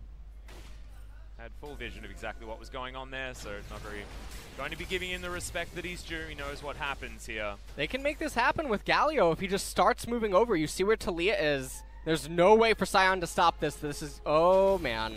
Yeah, and he takes that Empowered Shock Blast to the face as well, so preparing this Aurelia for death as he's trying to clear out these minions as best he can. Hero's entrance. He's going to get the knock up, and it's all too easy. Clid grabs the second, and now Canyon just going to try and even things out with a Cloud Drake here on the bottom side, but it's looking like he's struggling trying to take that one out. Wait, gonna come over, gonna help him. But DAMWON, this is not the start that they wanted after last time dealing with SKT in Game 3s pretty decisively and cleanly. And so they pick up the Cloud Drake, but they're losing out on tempo. Turret plate's going down as well in favor of Khan is very, very good. If this roster has a serrated Dirk already, but having extra money against the Aurelia is going to be so big for Khan in the side lane. Take a look at this. Faker just able to move up. Sion has no way to stop him here. Hero's entrance comes down, just plows Nuguri. And this is what SKT are good at. I mean, I go back to it. I feel like Galio is a much more high-value ban for teams against SKT because these are the drafts that they play well on, and they look like they're relatively uncomfortable on others. We saw game number 2. Didn't quite work with their Corki Ezreal draft. And this feels like we're back to comfort once again for SKT. So maybe a little bit of a thing to look at in the draft for DAMWON. Because not letting Faker play Galio or Urgot does tend to work out if you want to win against SKT. So far, if DAMWON Gaming wants to get back into this game, they're just going to have to wait a little bit. Laning phase is going to come to an end soon. And Infernal is coming up in just under 4 minutes, so that would be an excellent pickup for DAMWON. But on the flip side, SKT would love it as well. Have that Jace, they have that Ezreal. Galio's going to love the damage too, and Redemption Olaf for Clid. Okay, so he's going to rush it as well before completing anything. Cinderhawk might be coming in as the next option. See where Clid decides to go, but he's on the Tarzan hype train with the Redemption.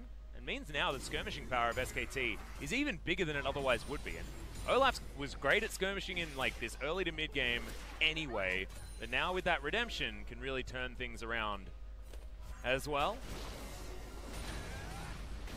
1k gold lead for SKT. Yep, and this time Khan did go for the phase rush as well, understanding that he's in a more difficult matchup, so it's only one Kleptomancy for the Ezreal. Might have a bit of a reason as to why there's a slight advantage. On top of that, the First Blood's going over to SKT. Showmaker pushing things out in the mid lane. Things just very, very calm. No dash cannon to come in just yet. Faker wanting to get to these items, but 2 turret plates, I believe, going down in favor of Showmaker here in the mid lane. Faker paying for the fact that he has to leave on this Galio multiple times. Right now, there's a little bit of a downtime, but Clid might try to start the Rift Herald. It's looking like he wants to posture around the left-hand side of the map. I don't think that they're going to be able to make another Galio and Olaf play against the top lane. And instead, yeah, we just see Clid starting that Rift Herald. Canyon not showing any interest in trying to go there. He might use the Weaver's wall down in bottom. Yeah, full vision, though, available here for SKT, so they knew exactly what was going on. Control ward goes down. That's going to get cleared, and DAMWON will have some more vision control down there, but like you say, Rift Herald. Shelly should be taken.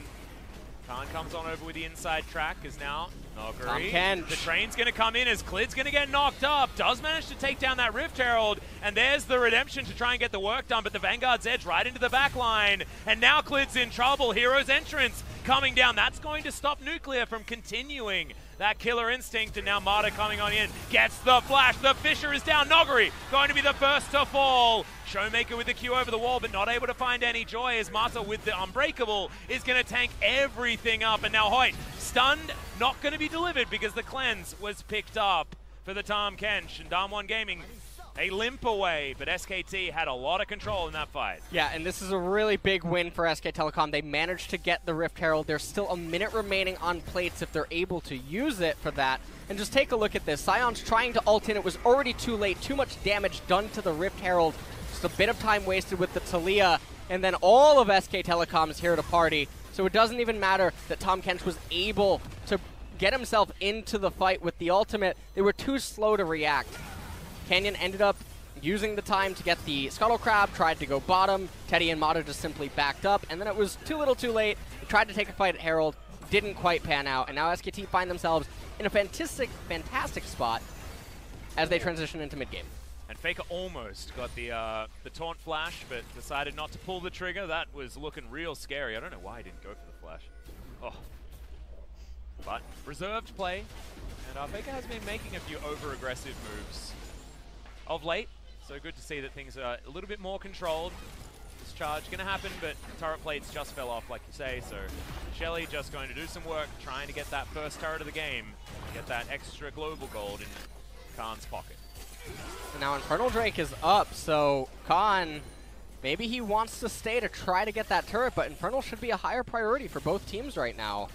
Well, Noguri's up here as well, so it looks like SKT are just going to rotate around. They have the vision control of this bottom riverside, and Canyon, he's the one caught backing when that dragon spawns. Teddy and Marta hanging out over here, but nothing doing really. I think it's just the Olaf that's going to be starting on this Drake.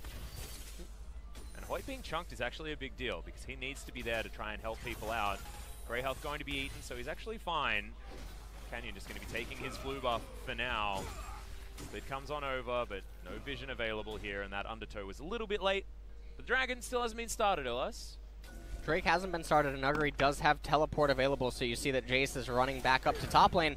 What this means is that Nuguri, I mean, Canyon's cleared his entire jungle. Sion has priority. Kaisa has priority right now. Jace might be the one that ends up having to commit his teleport for this dragon, and this is so sad if SKT are going to lose another dragon like this.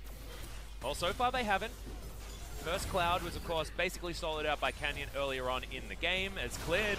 There's the Predator. He's looking for it. Redemption to come down. That's going to keep him a little bit more healthy. But that's actually going to be the end of him because Nuclear dives his way forward. No exhaust is going to be enough as the Fisher is traded for the life of Mata, and DAMWON Gaming find the team fight they were looking for, and SKT caught scratching their heads around this Dragon Pit. And I don't know what to say or how this whole situation was just allowed to unfold. Khan even used his teleport, got nothing out of it. Now he's just sitting around absorbing XP away from Teddy. Oh, Sion ultimate, Weaver's Wall. Yep, the flash was used by Teddy to get himself out of the way of that unstoppable onslaught. You'll take that trade if you're DAMWON Gaming. Teddy aggressively using the Arcane Shift, and this is the Chovy special as the Sterix Gauge has been completed for the Sion. Let's see this one again, cleared, going a little bit overly aggressive. Leroy Jenkins just getting completely shut down by Nuclear right there, and then Mata was next to follow. Just end up wasting a lot of time. Summoner spells they did not want to commit, and now for a team that was starting off just like game number one with a lot of advantages, they find themselves behind now in the mid game. And the Jace is even behind the Aurelia. Yeah, and actually, Nuguri had about a 20 CS lead earlier in this one as well. About 119 to like 95 or something like that. Khan, despite the fact that he has had so much focus from SKT, still falling behind when it comes to that farm. And Nuguri's getting closer and closer to the Trinity Force. And Team at Trinity Force is going to be a big spike for Nuguri. It doesn't actually matter that you're a 0-3 Aurelia. You're still going to be Aurelia come mid to late game. Another interesting thing about this is that Khan actually elected for the Black Cleaver. Olaf's primary damage is physical, but he deals most of the stuff inside of true damage. So even though he's going to be amplifying the damage for himself, and Ezreal was expecting to actually see the lethality build come out of him, even though there was a Sion present on the enemy team. Yeah, it didn't feel like he could abuse Nuguri as much. The extra CDR is, of course, good, and he does have a gold lead. That's largely to do with the fact that there's a bit of extra global gold here for SKT, and he was able to get some of those turret plates as well as Nuguri. Going to come in, looking to clear out some vision. Just ward over the wall. Aurelia not going to get punished too much for being over there. True Shot Barrage goes wide. DAMWON Gaming now A-ramming a little bit here in the mid lane, soaking these shock blasts. Not exactly an ideal scenario here for DAMWON. They really do need to get themselves into position, try and soak up some of this money around the map. And these are the lull phases that games can enter into where not much can really be achieved. Neither team has enough ammo inside of their items to really threaten or siege down turrets. And so we just end up getting this endless bouncing of waves back and forth in the side lanes until someone decides to take a trade like that. Is that taking a trade, or is that just being abused by a Jace? Well, that's when you tell the kid in elementary school that you'll trade him a Snickers bar for his first edition Charizard. Yeah. And he says yes, so. I know that reference all too well. Actually made me cry as Nuguri's going to flash away. A lot of buttons pressed, but just going to be trading the flashes, and the turret falls down once again. So that is going to be objective going over to SKT. Pick back up that gold lead. Nuclear here in the mid lane, though, is definitely a point of focus, because we saw what his Kaisa was able to achieve in the later stages of the game, and even in the early game, his killer instincts were actually working here for DAMWON. 1-0-1 now for the ex-H2K player. And right now, Ocean coming up in 1 minute and 40 seconds. Baron spawning in 35. Neither team going to be able to just burst that down without something horrendous happening. Yeah, I feel like we're looking for, you know, find a pick, then find a Baron for both of the teams. Not a lot of, I guess Showmaker does have the ability to tank it for a decent amount of time, and with this tanky build from Clearty also has some opportunities there, but Shot Barrage just going to be searching for some extra damage, but hasn't actually been picking up too much worth. And I mean, if you're DAMWON Gaming right now, you're just waiting on the next item completions. Look at Nuclear's inventory, look at Aurelia's. Oh, he's just running at Teddy. SK Telecom, same story. Yeah. Well, now we're going to start something. Yeah, Weaver's Wall going to come in. No Unbreakable actually available to stop that one, as Mata does get to stand behind Teddy. Keeps himself alive. Nuclear didn't want to be tanking that turret, but I'm not sure how that happened, but Marta lives. Managed to barely escape that. That definitely would have been the mid-tier 1 turret going down had they just fallen. Yep, and that's not going to be a blue buff stolen. Jace wanting to try and at least challenge for that one, but doesn't get in there. He's evened out the farm quite nicely. He's going to go back home, grab his Ghost Blade by the looks of things relatively soon. Let's push this one a little further forward. And Faker's been a bit quiet over the last few minutes of this game. He's just been side laning, but is slowly but surely getting himself further ahead. Wants to get his Morellonomicon completed. Try and land on someone's head with that heroic entrance. We have another big mid-siege starting to build up, but everyone's here from DAMWON, so it's going to have an end put to that. And some viewers might think that the game looks a little bit boring right now, but there's not much to fight over until all those items are completed. Now, DAMWON did just complete it. Trinity Force completed for Aurelia. Kaisa just got her next item. Yeah, the Rage Blade actually just completed is huge, but Canyon getting chunked like this is a big problem. Teddy wishes he still had that ultimate that he used to clear out the minion wave. Canyon's going to be able to use the smite to get back to at least somewhere around half and continue trying to defend, because this tower has taken basically no damage. As Khan, acceleration gate is in as Nagari wanted to make something happen, but none of the stuns are going to land, and this time SKT will be able to get themselves onto a Drake. The DWG Gaming actually just straight up don't care about it, because it's an Ocean Drake at 22 minutes into the game, and it's not exactly the ones that you really want to be fighting over. Yeah. Definitely the worst dragon at this point of the game. The only time where it would sort of become relevant later is if SK Telecom can get their hands on a Baron. Anytime you have Baron buff, Ocean Drakes, they feel quite nice. Well, Marta coming on over here, just trying to protect Teddy. Another True Shot barrage, but it only gets onto the tanks. It's SKT just looking to continue poking with the Jace. And finally, they're going to get some backs out of DAMWON. This should mean some relevant damage on this outer turret finally, as the ARAM seems to be well and truly upon us. Jace cheating by going to get some minions on the bottom side. You guys can cast your minds back to where ARAM was played on Summoner's Rift. Remember that there was always that guy that would take wraiths, you know, while you're playing an ARAM. And I started like, in Season 4. Oh, right. So you never played the original, the OG ARAM. Yeah, I don't think I ever did. Oh, man. Missed out. Man, that's unfortunate. Yeah, well, it's actually not. Remember Dominion? I do. I do remember Dominion. Oh, man. Good Sad times. Good times. Good times. Rest in peace. Uh-huh. It's fast. It's fun. Outer turret, not actually going to take too much damage here because SKT decided to go for a back themselves. But they do get soul vision around this Baron pit. That's what they want to do. Set up vision, and then try and get a pick, and then try and take down the purple worm, and then siege for real. The comp siege is okay, but they don't necessarily have an auto attacker like a Caitlyn. And Ezreal doesn't quite have the range to try and smack down these turrets as effectively. Does have a lot of turret damage. But as you can see, DWG have been pretty good at removing these minion waves as they head towards these turrets. Seismic Shot not going to land, and that is actually Devour now on cooldown. That is a huge deal, as SKT don't need to respect it as much, but Teddy took a lot of damage off to the side. Redemption has to be used just to get himself back up to a relevant health bar. Showmaker's here now, so there's probably no more fun to be had here in this mid lane. There's Hoyt gonna get jumped on by Khan. A lot of damage coming in with that overcharge, but the knockups come through. Hoyt has to flash. That is a huge deal, as Showmaker trying to body block so these Mystic Shots don't hit the carries, but that one did. This could be a big deal. I mean, this is the definition of insanity almost, though. I mean, they've sat mid for the last 5 minutes, and they've dealt maybe 500 damage to the turret. And the thing that you're looking for if you're a DAMWON fan or you're someone watching this is anytime Sion and Aurelia are not together, nothing should happen. Well, he's in a lot of trouble at the moment as Jace just going to get the flash in. Nuggery's able to get out, though, and he is going to survive. Thought that was definitely going to be the kill, as Weaver's Wall was thrown in there as well just to make sure that SKT couldn't follow up as easily. And Nuggery, I have no idea how you survived that, dude. It was very, very close call right there. If he had gone down, maybe SK Telecom could have been able to achieve something, but now we're back to managing the side lanes. Sion in top, Aurelia headed down into bottom. And it does look like Sion's about to complete his next item. And maybe Aurelia as well after she finishes pushing this next wave down in bottom. Oh, found Khan. Yeah, it He doesn't is have out a lot of of mana. mana. Yeah, so probably not going to go for this fight, which is why he decides he's going to move his way out. No flash available for the Aurelia, and Khan had to use his as well to get that pushback, so both these top laners playing a little bit more reserved. Now Marta and Teddy.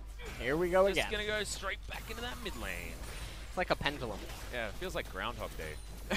We had a bit of that in the last game as well, with just stuff Alright. being repeated over and over again. But here we go. This time, Sion is here at the same time.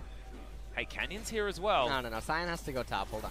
Hold on. Okay, do some more table setting as Hold on. Fake He's is headed going top, to he's headed top. Abyssal Voyage to get him there. No. No, I'm not going to have That'd the be too R fast. buttons. No R buttons pressed. Damn it. Just like it when stuff happens, LS. That's what I like. Alright, Showmaker we're back. just Alright. walks up and uses his W. All is okay That again. was the button press. Didn't even auto attack. Love interactive champions. Is Nuclear going to be trading here with Teddy just momentarily. True Shot Barrage once again going to go wide. Teddy's shown that he's very good at missing those so far, but he's been throwing them out off cooldown just because he can. 40% CDR has been built up by this Ezreal now, so he's very comfortable. Teleport back to the mid lane as Nuclear just wants to keep picking up these waves that SKT are throwing at them over and over again. All right. So, I mean, they How are long has scaling this been with that going Infernal for? Drake. Yeah, You that's know? true. That's true. That is continuing to tick. Aurelia has been sitting on these 2 ruby crystals forever. So, Nuguri probably very close to an item completion now. Yeah, it might be the Hydra option, Titanic alright. variety that he could be Here going we for. go. Or could be going for that Sterix a little bit earlier on as Canyon. Very squishy, has to be careful. Another True Shot Barrage just flies off into the ether as Hoyt looking a bit aggressive, but it's Showmaker that dives through first. Good double knock up there from Marta for the disengage as SKT get their second Drake of the game, but now looking for more. Khan diving forward, but Hoyt's got the Devour. The fun is over button has been pressed and DAMWON disengage. Okay, Khan comes in with the accelerated shock blast, but the slowdown does come through. Nuguri not going to land that stun, but finally the outer turret falls in the mid lane, and SKT want to make it 2. It's a 2-for-1 special here in the mid lane as they do take that one down as well. I feel like I'm watching the movie Bandersnatch again. I finally found the right path. You did. He just had to. Oh no, I don't want to give any spoilers away. I almost spoiled the whole end of the The film. right path was finally able to progress after 2 hours. So, I mean, I was watching that movie for 3 hours because I didn't realize that actually I'd got to the end already, and I was going around in circles finding stuff that I hadn't seen yet. I'm a completionist, you know, so like I'm playing the RPG and I'm getting every single item on the map, and I felt like Bandersnatch like kept me there for 3 hours just because I wanted to see every bit of the movie possible. yep. Oh, frustrating. Liked it though. Enjoyed the film. I did. I'm a I huge really fan of liked Black it. Mirror though, so I was ready to like it going in. I think it was so innovative, and I Yeah. think that's potentially the future of some Netflix. Yeah, I flicks, think so. You know, so Did you do you ever read Goosebumps? Choose Your I Own Adventures? loved Yeah, Goosebumps. dude. Yeah, oh dude. man, kids made fun of me in school for reading that. Really? That was Yeah. like on the top of the Scholastic book list like every single time for me when I was in primary school. Oh. I had so many of those books. That and Animorphs, man. Oh yes, Yeah, dude. we're old. Yeah, we are old. We are old. Well, I'm much older than you, so It's all right. don't worry, you're not there yet. You're not there yet. It gets worse. Oh no, stop. Oh no. All right. Well, we were talking about. Oh, you you're know, talking about age. Yeah, we were talking about Goosebumps and aging, and I feel like that's about what's relevant at the moment because we're all aging as this game is basically not doing very much. Bottom lane outer turret falls, but that was about time that one fell down, and SKT are now trading, looking for vision, looking for control of this map, and Clid wants to get rid of Nuguri, but of course, he thought about doing something proactive and decided that's not what this game is all about. This game is about vying for vision and not really getting too much done. At least SKT have evened out the Drakes, even though one of them is that Ocean. That is the highlight, isn't it? Yeah. This is. I'm stretching, man. I'm looking for stuff. This is supposed to be, like, what's Gen.G? What are they going to do now? Oh, we've had so much downtime in this game. They'll be like, oh no, we can make it better. Showmaker going to get attacked here on the top side, and there it is. Canyon going to jump off early as Marta was blocking it already, and now the team fight's broken out in earnest. but it's really good from SKT so far, actually fighting as a unit now, and Showmaker's whole health bar is gone and can't get anything done. Faker just looking for the taunt, has the flash available as Canyon gets smashed down with the combos from Teddy. Still, Arcane shifting forward, and they bully them out of the way of this inner turret. And SKT, the proactive play finally comes, and it looks good. Yeah, the SKT is sort of like the two walls that are just closing in on you, and it's the inevitable death. C3PO. Yeah. Help us. But the base is now broken. Top lane inhibitor turret has been destroyed, and Nuggery's taking so much poke on the back end. SKT's comp certainly does that one very, very well. Now they're looking for potentially heading towards this Baron before finally taking out their first inhibitor. Good flick back onto Faker, but he's not too worried. He's got that magic damage shield. They've got all of the vision that they could possibly want. This Baron's looking like it could be an option here despite not picking up the kills, as that back was scary from Faker, but doesn't get cancelled. They end up picking up themselves 2 turrets there. That was a nail-biting team fight. So SK Telecom managed to extend the gold lead for themselves a little bit further. But when you look at the items at the bottom, it didn't really change that much. So no, it's still going to be an even footing fight. And top inhibitor is the weakest of them all, especially when Baron is the major objective that you're trying to contest, because the enemy is always in close proximity to it. I'm also just getting more and more frightened as Nuclear keeps getting more and more items, and Nuggery as well. I mean, he's going to have that Sterix relatively soon as, okay, True Shot Barrage going to stop the Abyssal Voyage from doing too much. That's when you're on a plane and you think it's going to take off, and then they cancel it. Yeah. That's what that was. I was about to make a reference to a certain airline company, but I'm not going to do that. Not this time. As Faker on the bottom side of the map is just going to clear out these red dots. Chasing the red dots seems to be most of what this game has been about. I feel like this should be your favorite kind of game, Mr. Carthus player. Just killing the red dots on the map. There we go. That's all you need to do is just press R. You gotta just locate the R key. As long as you've killed enough red dots, then your R key is powered up to the level where you can just instantly win the game. So, hey, also, don't you have to hit people when they're at low health to get them dark harvesting stacks? Yes. Yeah, that's, so you have to use your eyes. That's part of the gameplay. Yeah. That's part of the gameplay. That is a side quest. Okay, cool. I like the side. You don't quest. have to hit Q though. No, you don't. No. Oh, just ask Tyler 1. Lay waste is actually a waste, as it turns out. All right, SKT now sieging here in the mid lane. No Baron being looked at just yet. Soul Vision basically there for SKT, but look at the poke. It's landing. They can actually get these sieges working. These minion waves can't actually be dealt with, and that's the Demolish proc. In goes DAMWON once again for this team fight. Can they actually make it work? It looks like the answer is no, as Canyon gets torn apart. Nuggery in the back line ain't strong enough yet, and it's the Khan double kill to start this one up. Gargoyle Stone Plate ain't as good as having an actual gargoyle on your team, and Showmaker will get taken out as well. Faker, Zombie Scion, not good enough to get rid of him. Now the base is broken, and SKT may just take it all. Faker has teleport. He's going to be able to TP to a minion here. I think this is probably the end of the game. Teleport to the minion, get Sork Elixir, deal the extra 2 damage to the turret.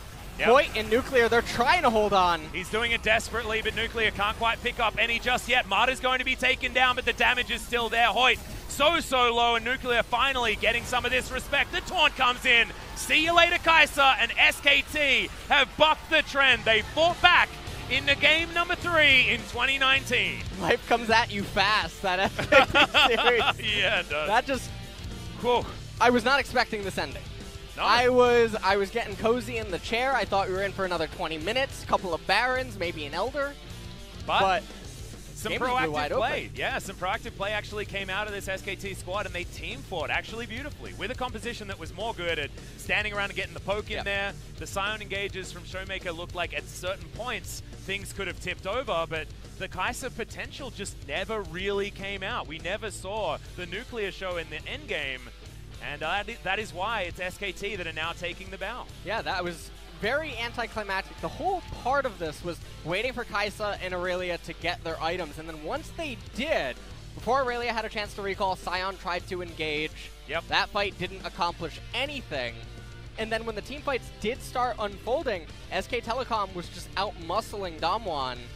They ended up coming out ahead. Yeah, that is going to be the victory for SKT, and now they're looking forward to their matchup against Griffin. I know a lot of you at home really were riding on the fact that SKT needs to win this game so we get the right level of hype out of that Griffin versus SKT match. And maybe now with the fact that, you know, they faltered a little bit, they dropped game number 2, and this game definitely wasn't the cleanest, still a victory for SKT. Going to try and continue it further forward against the undefeated Griffin next Thursday. I think of Griffin versus SK Telecom sort of like Mario versus Shadow Mario. Oh, yeah. Where the top laners are considered to be sort of the weak links right now. Yeah, yeah. The other teammates just sort of, you know, they're really pulling their weight. And it's such an exciting matchup. You have Viper against Teddy, you have Chovy against Faker, and then Clid versus Tarzan. That's going to be a huge one, and I think Clid versus Tarzan's really excited for me because I feel like what makes them good is different on both sides. Tarzan is so incredibly smart. He's the one that you know comes out with things before everyone else mostly. I mean, the Redemption Olaf certainly is an example of that, but Clid's Lee Sin, his mechanics and how clean he is at playing out micro situations is so damn beautiful. And Tarzan is a lot more about controlling the game state and making the game move in the way that Griffin wants them to. So I don't think we're going to have the mid-game lulls like we did in this game if it's Griffin, because they have so much more of an idea of what to do when it hits that 20-minute mark and teams want to be A-ramming. They're killing you in side lanes. They've got Tarzan getting 2,000 gold leads with a Rift Herald by himself. And the other thing Griffin has going for them is SKT, I don't think you can prepare for Griffin in the draft. No. Griffin will potentially just use anything against them, and that's another super exciting part. So, taking a look at some of the highlights, this is Nuguri dying again to Clid, and similarly to game number 1, very simple ganks, just sort of run in here and the gank does itself. Yep. Khan keeps getting so many edges here. Faker, here's entrance, able to help again. Another death onto the Aurelia. SK Telecom, another massive advantage here as they get the Rift Herald fight. DAMWON invests so much more to it and don't get any return. Yeah, Nuclear was going for that killer instinct into the backline, but Clid's able to flash away, gets into Fog of War, gets into the brush, and then Marta comes through. Noguri has to sacrifice himself. I feel like SKT had some really fantastic isolated moments here in this game. Some of the team fights like this, I was waiting for that flash to come through, but wanting to just pick up point and hold on to that summoner spell was Faker. But, I mean, from this point on, we had a lull for about 15 minutes, and then it all started happening. Yeah. Right here, this is where it looked like DAMWON was actually going to be able to begin stabilizing and turning stuff around as SK Telecom got a little bit over-eager there, and then there was this team fight. You can just see what ends up happening. Canyon just gets completely decimated, and Nuguri trying to get onto Teddy, but it just didn't matter because he had the peel. And also, what I actually didn't notice is that Faker zoned Nuclear for that entire opening portion of that fight. So the top laner and mid laner both fall down for free, and Kaiser's getting no DPS down because Faker gets into the backline, taunts her up, does a lot of damage. She spends all of the time trying to escape. These are the sort of Teddy numbers that we were looking for. Close to 30k on the Ezreal. We saw how many of those true shot barrages were going wide, but it didn't seem to matter because he landed the Mystic shots when he needed to. Yes. In the team fights at the end of that game, but that was by no means clean. And I think if SKT wants to stand a chance up against Griffin, they need to tighten up this play because that straight up just wasn't good enough to what we've seen Griffin show us. Yes.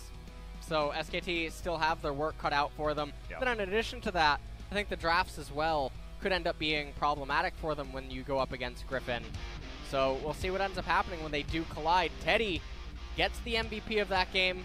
I was actually wondering who was going to pick up the MVP there. I didn't really have like a clear idea of who deserved it. Maybe Faker with a few of his plays and being able to pick up the really nice zoning. Yeah, this one was definitely hard. We're taking a look at some of the highlights. Teddy is getting a lot of damage in here. And he also did add enormous amounts of poke during the Nayrams in mid. I like that this is a Teddy highlight, and so far I've seen him arcane shift over a Baron wall. That was what happened. Keeping your eyes on where he is actually avoids a lot of damage and gets over the Weaver's wall and then survives what Nuguri is able to throw at him. Seraph's Embrace, pretty good item. Yep. For an Ezreal. Got a lot of value out of that, and then From here on, it was just basically lights out. Yep. They had too many members remaining. Teleport came in from Faker. Game ended. And it's Soon one of those after things that. where if you start a fight like that and you start causing a ruckus as the Scion, you need to have your AD carry actually doing stuff. And that 네, was the SKT가 difference. 다시 But 승리의 we are 기운을 going to throw it over to 가져왔습니다. G-Sun 오늘의 for some MVP interview 클리드 선수, translation. 테디 선수 모실게요. Thank you very much, 안녕하세요. guys. This is Jason with today's interview translation, and we're going to be joined by, 네, once again, SKT가 Clean and Teddy from 승리를 할 SK 때마다 Telecom. 두 분이서 인터뷰를 하고 계십니다. So you guys are having 100% attendance here at the interview stage. 비록 저번 경기에서 지긴 했지만 오늘 Even though we lost the last series, I'm really happy that we pick up the win today. 오늘 뭔가 이겼는데 기분이 나빠서 좀 다음 경기 잘해야 될 것 I'm 같아요. actually sad. I think I have to perform better next time. 2대 0을 못해서 좀 짜증. I mean, it wasn't a 2-0 victory, you know. 아, 네, 또 이렇게 아쉬운 점도 말씀을 해주셨습니다. 오늘 첫 경기부터 아칼리를 열어주면서 Game 1, you guys opened Akali to DAMWON Gaming. 아칼리라는 챔프에 대해서 But 어떻게 SKT 생각하는지 actually 한번 들어보고 싶어요. doesn't really seem like preferring Akali a lot. What are your thoughts on the champion? 대회에서 아칼리를 안 썼잖아요. DAMWON, actually, we thought that DAMWON doesn't really prefer Akali a lot, so we tried opening for them. 조금 해보실 생각도 있으신 건가요? Is SKT gonna play Akali in the near future? We're ready with all the champions. 네, 아칼리도 준비되어 있다는 SKT였습니다. 자, 오늘 초반부터 클리드 선수가 맵 전체를 장악하면서 Cleed, 모든 라인에 you had really high jungle proximity, 초반에서도 특히 너무 and especially 묶는 모습이었습니다. you and Khan was catching out 어떤 Nuguri a 전략으로 lot. 들어가신 건가요? 일단 담원 이 팀이 그냥 너구리 선수를 되게 Well, 좀 봐주고 DAMWON really play a lot around the top lane with Nuguri, so I just want to catch up their 또 style. 인상적인 장면이 있어서 영상을 준비를 해봤는데요. And we have this highlight over 처음에서 here. 아트록스가 집 가는 척하고 클리드 Khan was 숨어 actually 있다가 pretending that he was returning to base, 기습적으로 너구리 but 선수를 you 쏠 and 뚫어내는 Khan 장면이 was 있었습니다. hiding there and then take down Akali. 일단 서로 얘기했던 것 같아요. 아마 We were sharing calls together, 서로 맞춰서 and 야, 저게 I think it was a really good teamwork with me and Khan. 됐어요. 다 계산을 하고 Did you 들어가셔서 calculate everything over 많이 there? 하다 보니까 계산이 되는 거야. I played Lee Sin a lot, so I was able to calculate. 보여지는 것 같습니다. 그리고 첫 경기 우리 테디 선수 드레이븐 때문에 Teddy, 다들 마음 You know, 많이 everyone was 졸이셨을 so 거라고 worried about your 생각이 Draven 듭니다. because you weren't able to 클리드 pick up any 선수에게 먼저 kill 물어볼게요. 킬을 주려고 했던 until 건 the 맞죠? very end of the game. 자꾸 게임하는데 나 킬 먹으면 기분 좋아. 나 킬 먹으면 좋아 Well, he 이러는데 was keep telling me that I will be really happy if I get a 저희도 kill. 보고 싶은데 안타깝게 I really wanted to give him kills too, but it wasn't really easy. No, to be exactly the same, I told him I'm gonna end the game if I get any kills, but they weren't letting me pick up any kills. 테디 선수 뭐 그때 Teddy. 팀원들에게 계속 달라고 했는데 안 So I guess you were asking them for a kill, but they weren't letting you get it. 나 진짜 킬 먹으면 그냥 I told them 했는데 if you guys let me pick up a kill, I will finish the game and take down the Nexus, but it wasn't really happening in the game, so I was really sad. But in the end, you got about 1,200 gold. 네, Yeah, I was happy in the end. 골드 그래프가 이렇게 쭉 하늘을 You could 뚫는 see the gold 모습이 graph 나오기도 going up to the 했습니다. 자, sky. 두 번째 경기 얘기로 And then let's move on to game 들어가 2. 테디 선수 이즈리얼을 하셨는데 Teddy, you locked in Ezreal, 안 가고 3일째로 먼저 가셨거든요. but today you went to Triforce first. 그냥 저희가 브라움이니까 앞라인만 보겠다는 Well, we had 마인드로 Braum, so 뚜포 가서 I wanted to melt 그냥 down 앞라인만 보겠다는 the front line. 생각이었던 것 같아요. 그냥 안 물리고 물려도 네. 그냥 네, 상대 뉴클리어 선수가 카이사를 Nuclear, 잡았는데 he played Kai'Sa today. 무서운 챔프잖아요. And you know, if it gets fed a lot, it's a really scary champion. 별로 생각 안 했던 것 같아요. 저희 서폿이 Well, 브라움이라 we 후반 had 가면 Braum 한타가 in our 별로라 team, so 그 생각을 it's really 안 hard for Kai'Sa to deal with in the late game team fight, so I wasn't really worried. 그렇게 잘 큰 이즈리얼로 팀에게 아주 이득을 보게 해주신 장면이었습니다. 자, 그리고 저희가 칸의 제이스도 And 굉장히 today 좋은 we 활약 got to see 보여주셨다고 Jace from 생각하는데 Khan. 지금 테디 선수 인터뷰 오실 때 칸 선수가 Did 나도 Khan 갖고 tell 싶다, 이런 anything 말씀은 to you when you were heading to the MVP 그런 말 할 stage? 상황이 없었던 것 같아요. 네. Not 네, really. 우리 클리드 Nope. 선수, 테디 선수 계속 이 자리에서 뵙고 있습니다. Clean and 다음에도 Teddy, you 좋은 guys are the MVP MVP 기대해봐도 duos 될까요? currently. 파이팅 하겠습니다. Are you guys gonna come back? I will do my 매번 best 나오고 fighting. 있는 뱀이었습니다. 테디 선수 오늘 조금 아쉬운 점도 있다고 생각을 And you 하시는 said you 것 are a little bit 같은데 unsatisfied with your play 다음 today. 대회는 어떻게 보완을 하겠다, How are you gonna get rid of all the mistakes?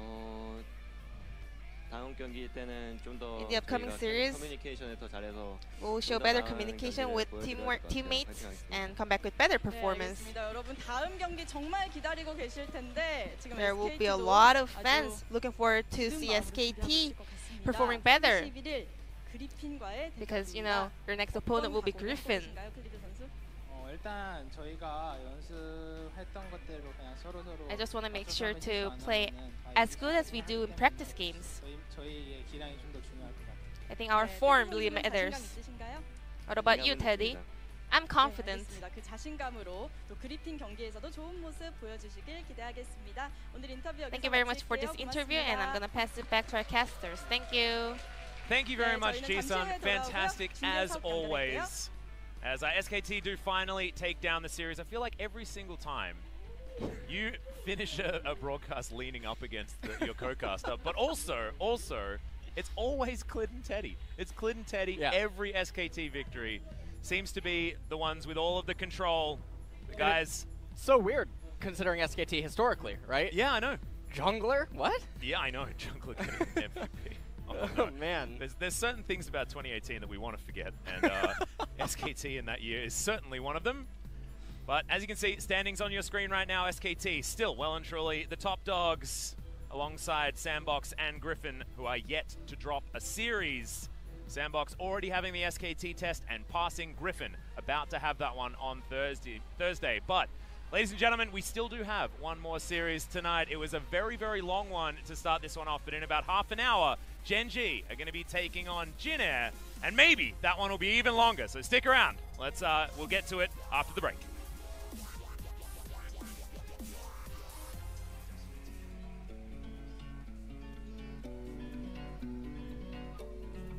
You take me higher when I feel low. Make my world brighter when I'm alone. I keep on rolling, all with your fuel. You're like my gasoline that makes my dream come true. 'Cause this is the beginning. Together we'll be winning. We will understand.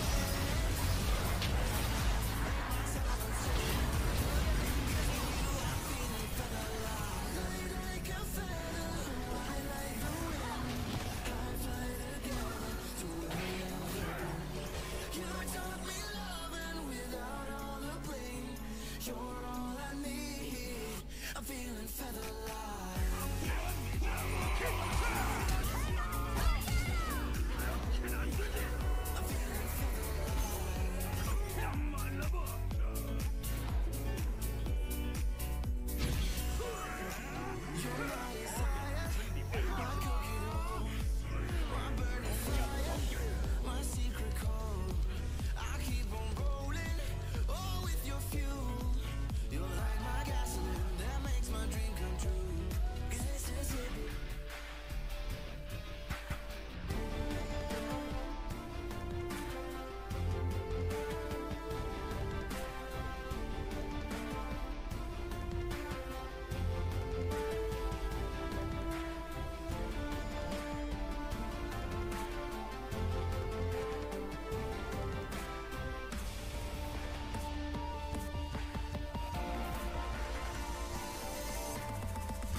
Zone Dragon X, who the favorites were.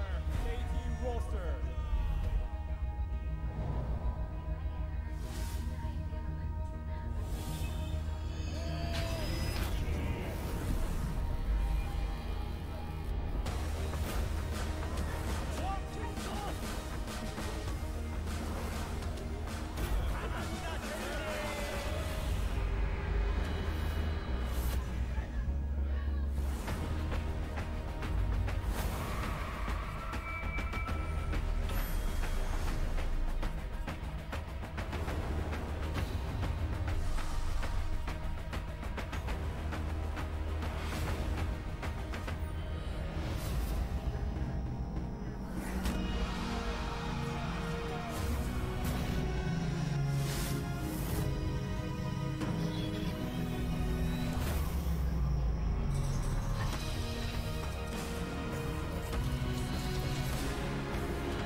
Coming up the hill, I'm ready, I'm ready. Coming out the jungle, I'm ready, I'm ready.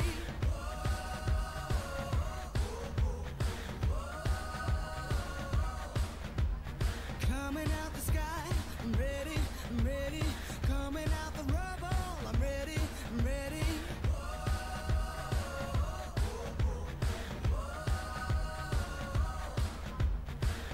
Take me on, 'cause I'm taking off. Take me on, 'cause I'm taking off.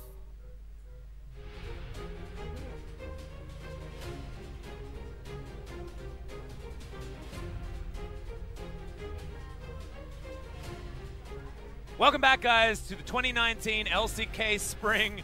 I'm really glad that we got brought in here with that very flattering photo of myself being panned across the screen. But now, the matchup you've been all waiting for, Jin versus Gen.G is upon us. This could be a long one.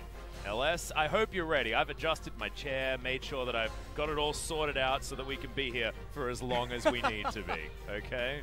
I made a hotel reservation across the street. Oh, you've done that? I'm not making it home tonight. So, you know. Well, all right. We might have to put some calls into BBQ. You might not make it to the next match because this could just still be going. We don't know. 94 minutes is the record, but let's keep pushing it. Let's keep pushing that envelope. No, let's bring it back to some seriousness. Jin not yet to find any victories at all so far in the LCK. The only team here that hasn't managed to do it because, as you can see, this is a battle for last place. Jin have been getting things done in the early game, though. I feel like Malrong has been getting around the map and actually finding himself some success, but not to the tune of actually winning any games. I mean, the one thing that is happening here tonight is that one of them finally get to break their streak. Now, if it isn't Gen.G, then they're going to be 0-7. Cloud9 was the last time they were 0-3. Yep. So, or no, Afrika, sorry. But Gen.G, they're coming off of a bad Worlds run, now LCK Spring. They're not having the greatest of time, and so far this split, they're just not really finding their groove at all. And a lot of people were hyping Ruler as the current best ADC in LCK due to scrims in December and just a lot of hype being built around him. And it hasn't really panned out yet. Hasn't happened at all. We're actually going to highlight these junglers because Peanut versus Malrong is an interesting one. You know, I think of it as, you know, ever 8 winners versus Kingzone, but we're in a very new LCK now. And Malrong, look at that, 90% kill contribution. It's because he's basically the only one that's capable of doing anything in the earlier stages of the game. And his Xin Zhao, I think he debuted the Halo Blade Xin Zhao for us here in the LCK and showed that you can 100-0 basically anyone with that champion if you get your charge in the earlier stages of the game. But unfortunately, it just never transitioned into the late stage at all. And Gen.G, I mean, they're coming off a loss to Afrika, who are playing Spirit in the bottom lane. So this was a Beckett grading system, it would be pretty good. I'll tell you that much. Oh god, yeah. But wow. not quite. GreenWings playing golf with the stats right here. That is that's an eagle. I don't know. How do you... He's well and truly under par. On this one, Gen.G GreenWings, not a lot of great things to talk about, apart from Malrong in the earlier stages of the game. Can they carry that through to any sort of knowing victory? We're yet to figure it out, and they also haven't settled on a roster. It feels really similar to SKT last year, just playing with their roster, trying to work out who's going to fit. You know, Chongo and Grace been switching in and out. Haven't seen enough of Stitch and Nova really at all, and we were expecting them to be the starting bottom lane. It's been Root and Kellen, these rookies who have got really great stats as far as the solo queue is concerned, but here, not so much as yet. Malrong gets stuff done in the early game. Malrong is one of the junglers that had a lot of build-up around him in recent years. He loves being aggressive, he loves getting in the action, and champions like Lee Sin definitely go well with this playstyle, and Jin-Air, I mean, Jin-Air is still Jin-Air after all this time. I know. You can take Always. Teddy out of Jin-Air, but it still feels like the same team. Yep. But Root and Kellen have been doing some decent things in the laning phase especially, but just hasn't really amounted to anything good. As you saw, yeah, you got a kill with the last tick of the culling. That's cool. But it hasn't really got them anywhere good. And Gen.G is another similar story where a lot of people were actually very hyped. That was beautiful. These sort of combos were happening, and Life has been certainly a really good part of this team in a lot of ways, but like we say with Jin-Air, it's got to count when the Nexus falls, and there just haven't been many Nexuses that have fallen. Yeah, I mean, Gen.G, they do have a lot of good players. Yeah. And it's so surprising to see them be 0-3. And Life, like you were just mentioning, I mean, he actually is part of the life of the team right now. So yeah. I didn't want to go for the pun. That's why I was sort of like struggling to get that sentence out. I'm like, how do I not make a Life pun here? I do it by accident too many times. But I love that we do highlight this matchup, because Peanut was one of the reasons why a lot of people were hyped for Gen.G, because Peanut moving on over, I mean, yes, Haru was playing decently well towards the end of the season, but with Ambition not playing anymore, they needed to have a rock there in the jungle, and Peanut felt like a good fit. So far, definitely has not been. Has scraped through one victory on his Elise, very famous Elise, but otherwise it's been L's in that column every single time. And I feel like this matchup, Malrong should, in theory, be quite favored. Yes, with the way that everything is paired up. So here we have the players. They're about to approach the stage, and then we'll be getting into the pick and bans. Yeah, so it's going to be Jin-Air coming out first. You can see the roster here. They have gone with Chongo in the mid lane, and Root and Kellen will be on the bottom side of the map as well. So Stitch and Nova continue to be elusive, only playing one match so far. But Linderung has shown some decent things. Hasn't really gone back to his days where he was schooling people on the Darius. It's been more Scion duty for this guy, but the Aurelia didn't work, the Aatrox didn't work, and it's a rough time so far for Gen.G GreenWings. I'm looking to see if Ruler will finally show up today, as that was the most exciting thing for me coming into the 2019 split. Yeah. And I mean, both of these teams have had relatively difficult runs with the opposition so far. I mean, Jin-Air have been against Griffin, SKT, and KT. Right. And KT not necessarily a match that we'd be hyping up as being top tier, so the fact that they lost that 0-2 does sort of put into your mind that maybe this is the bottom tier team. As Roach gets a bit of a zoom in, it's not going to be Cuvée on the top side of the map for Gen.G. I just realized something. Samsung is a sponsor for Gen.G. I guess Gen.G used to be Samsung. They couldn't fully let go, LS. That's the thing. They're trying to hold on. You know who's going to be trying to hold on in this game? Well, I mean, I think we're going to be trying to hold on. Because I feel like this could certainly be a rough series. But this is the opportunity for Gen.G to fight back and to try and get themselves a bit more mental stability, because that loss to Afrika Freaks was a really rough one. Really rough. When you're against a team that's running two junglers and playing an 80 carry on the top side of the map every single game, it's just not a good time, and Kingzone showed that it doesn't necessarily work against a team that knows how to deal with it. This is going to be your Gen.G roster. It's the one that they've decided to go with this time around. The only mix-up here for Gen.G is the fact that Roach is going to be playing there on the top side of the map, so Cuvée is going to be taking some time out. And we'll also see if Fly has any creative tricks up his sleeve. Still haven't seen the Rammus mid that I've always wanted to see since when he moved back to the LCK. That's what he was playing in solo queue, and I'm like, really? Oh, I'm ready for the Rammus mid. But in high MMR. Hasn't happened. Huh. Hasn't happened. We'll see. I mean, Fly was always one of the creative mid laners in the LCK historically, willing to pick champions for other people. Well, we'll see whether he's going to change things up, because the Aurelia was terrible. It just wasn't impressive.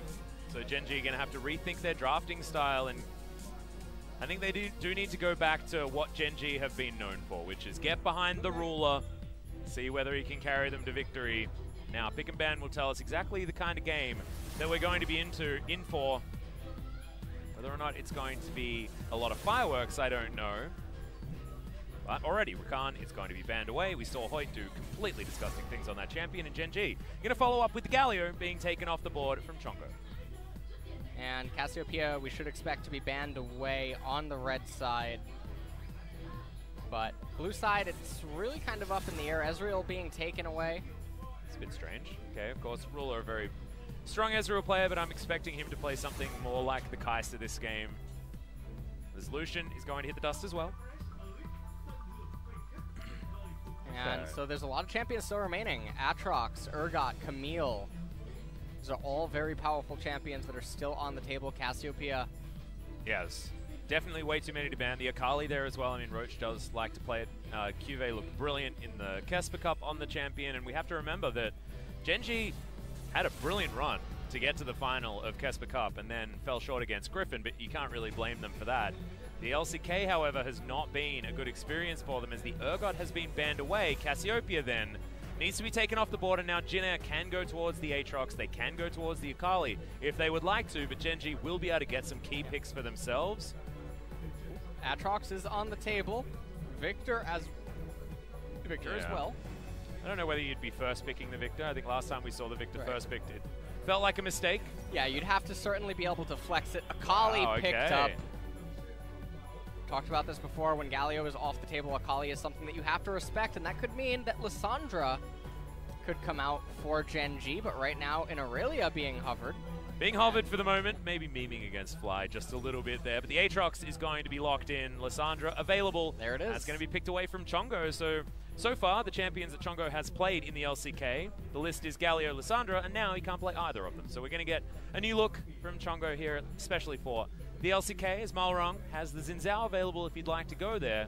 Tale of Blades play has been impressive so far, and this game is going to hinge around him and what Malrong can actually get done in the early game to see whether Jin Air can get enough of a lead to power through the late game that is Gen.G.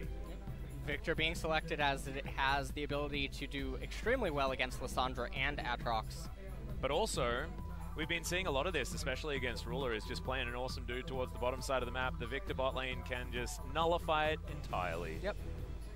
Tahm Kench now being hovered. Might end up being locked in. Extremely good against the Lissandra and the Aatrox. Yeah, I like it. Single target lockdown of the Frozen Tomb. No problem for the Catfish.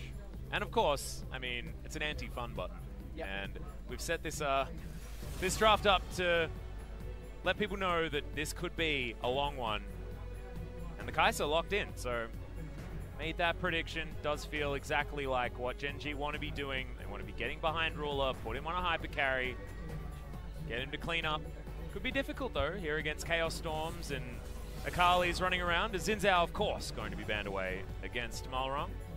Xin Zhao, a little bit surprising for me to see banned away. The only synergy that it would have thus far with the Gen.G GreenWing picks would be the Victor, but only if that would be top lane Victor. Otherwise, it would be a little bit difficult to organize ganks for.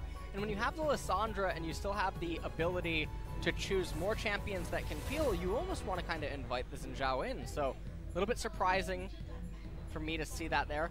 Gragas now being banned away. Bit of a flex ban, but also it was a phenomenal pick for life. We saw it in the highlight reel, able to get down towards the bottom side of the map and really wreak havoc. And was the reason why Gen.G were able to pick up their first game win, even though they couldn't win the series against the Afrika Freaks. Olaf going to be banned away here as well. So Gen.G trying to get rid of some of these tempo junglers that can really get in your face early, which certainly fits the MO. Alistair to be taken away. So Life getting a lot of respect here from Jin. We need some form of an engaged jungler. I mean, Camille is still on the table. I'm not quite sure if that's something that they would want to go for. Certainly don't want to see Peanut back on the Camille. His Camille was not so great. Kha'Zix Last is time we saw it. also available, but against Victor and Akali, that can be a little bit of a slippery slope. True. Braum going to be locked in just for some coverage, and they're going to at least keep flexing the Aatrox that I expect Roach to be playing, but they could keep flexing it into the jungle theoretically for Peanut as we look for their final pick to most likely be Peanut's champion down there, but Jin Air need to round theirs out now. And there's 7 seconds to go, still making up their mind as to what they want to play. It's likely that the bottom lane is already here as the Aurelia is being considered. That is a lot of power already, and now the jungler needs to come in. And then Jin Air have this crazy Bruiser Brawler comp all ready to go. A lot of assassination potential. Ruler is going to have a rough time, and he played out of his mind against Afrika. I want to say that because the rest of his team, not necessarily all that impressive, but Ruler's ability to get out of a lot of the sticky situations he was in was very, very impressive, as that's a throwback. The Trundle, being locked in for Malron. I think means that they are anticipating a Sejuani. That would be the call. I think that that is what Gen.G's answer was maybe intended to be. Zach is still there for Peanut, though. I was going to mention that one. And Peanut, of course, one of our junglers that has been able to get things done in the early game on the Zach, but that was back when he was on King Zone. Now he's on Gen.G, a much more slow-moving beast. Yep. And so it looks like it will be Victor ADC. Should be. Yeah, okay. All right, there we go. Victor ADC. Down there in the bottom lane, Akali and Aurelia, respectively, in mid and top. So both of, well, Aurelia actually does beat Aatrox. However, blue Aurelia, red Aatrox, it can be a little bit difficult if Aurelia can't get lane priority. Then Zach has a lot more gank paths available to him. He has all the red gank side. paths, Yeah. And Trundle does not want to be pathing up to the top side of the map. He only has the Wolves in the Gromp camp. Doesn't need to prioritize Herald super early on, especially because Lissandra should not ever give up lane priority early on against the Akali. So a little bit of a mismatch with top jungle duo synergy and what we could expect to see.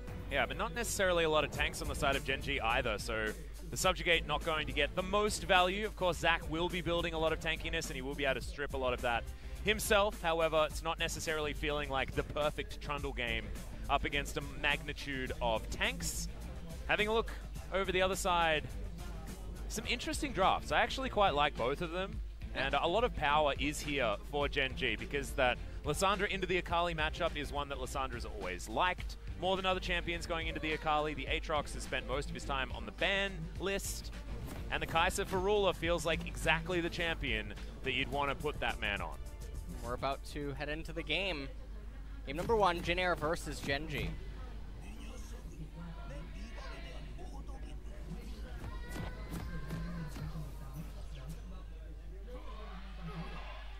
Gen.G fans, I don't know, there's just way more of them than I'd expect.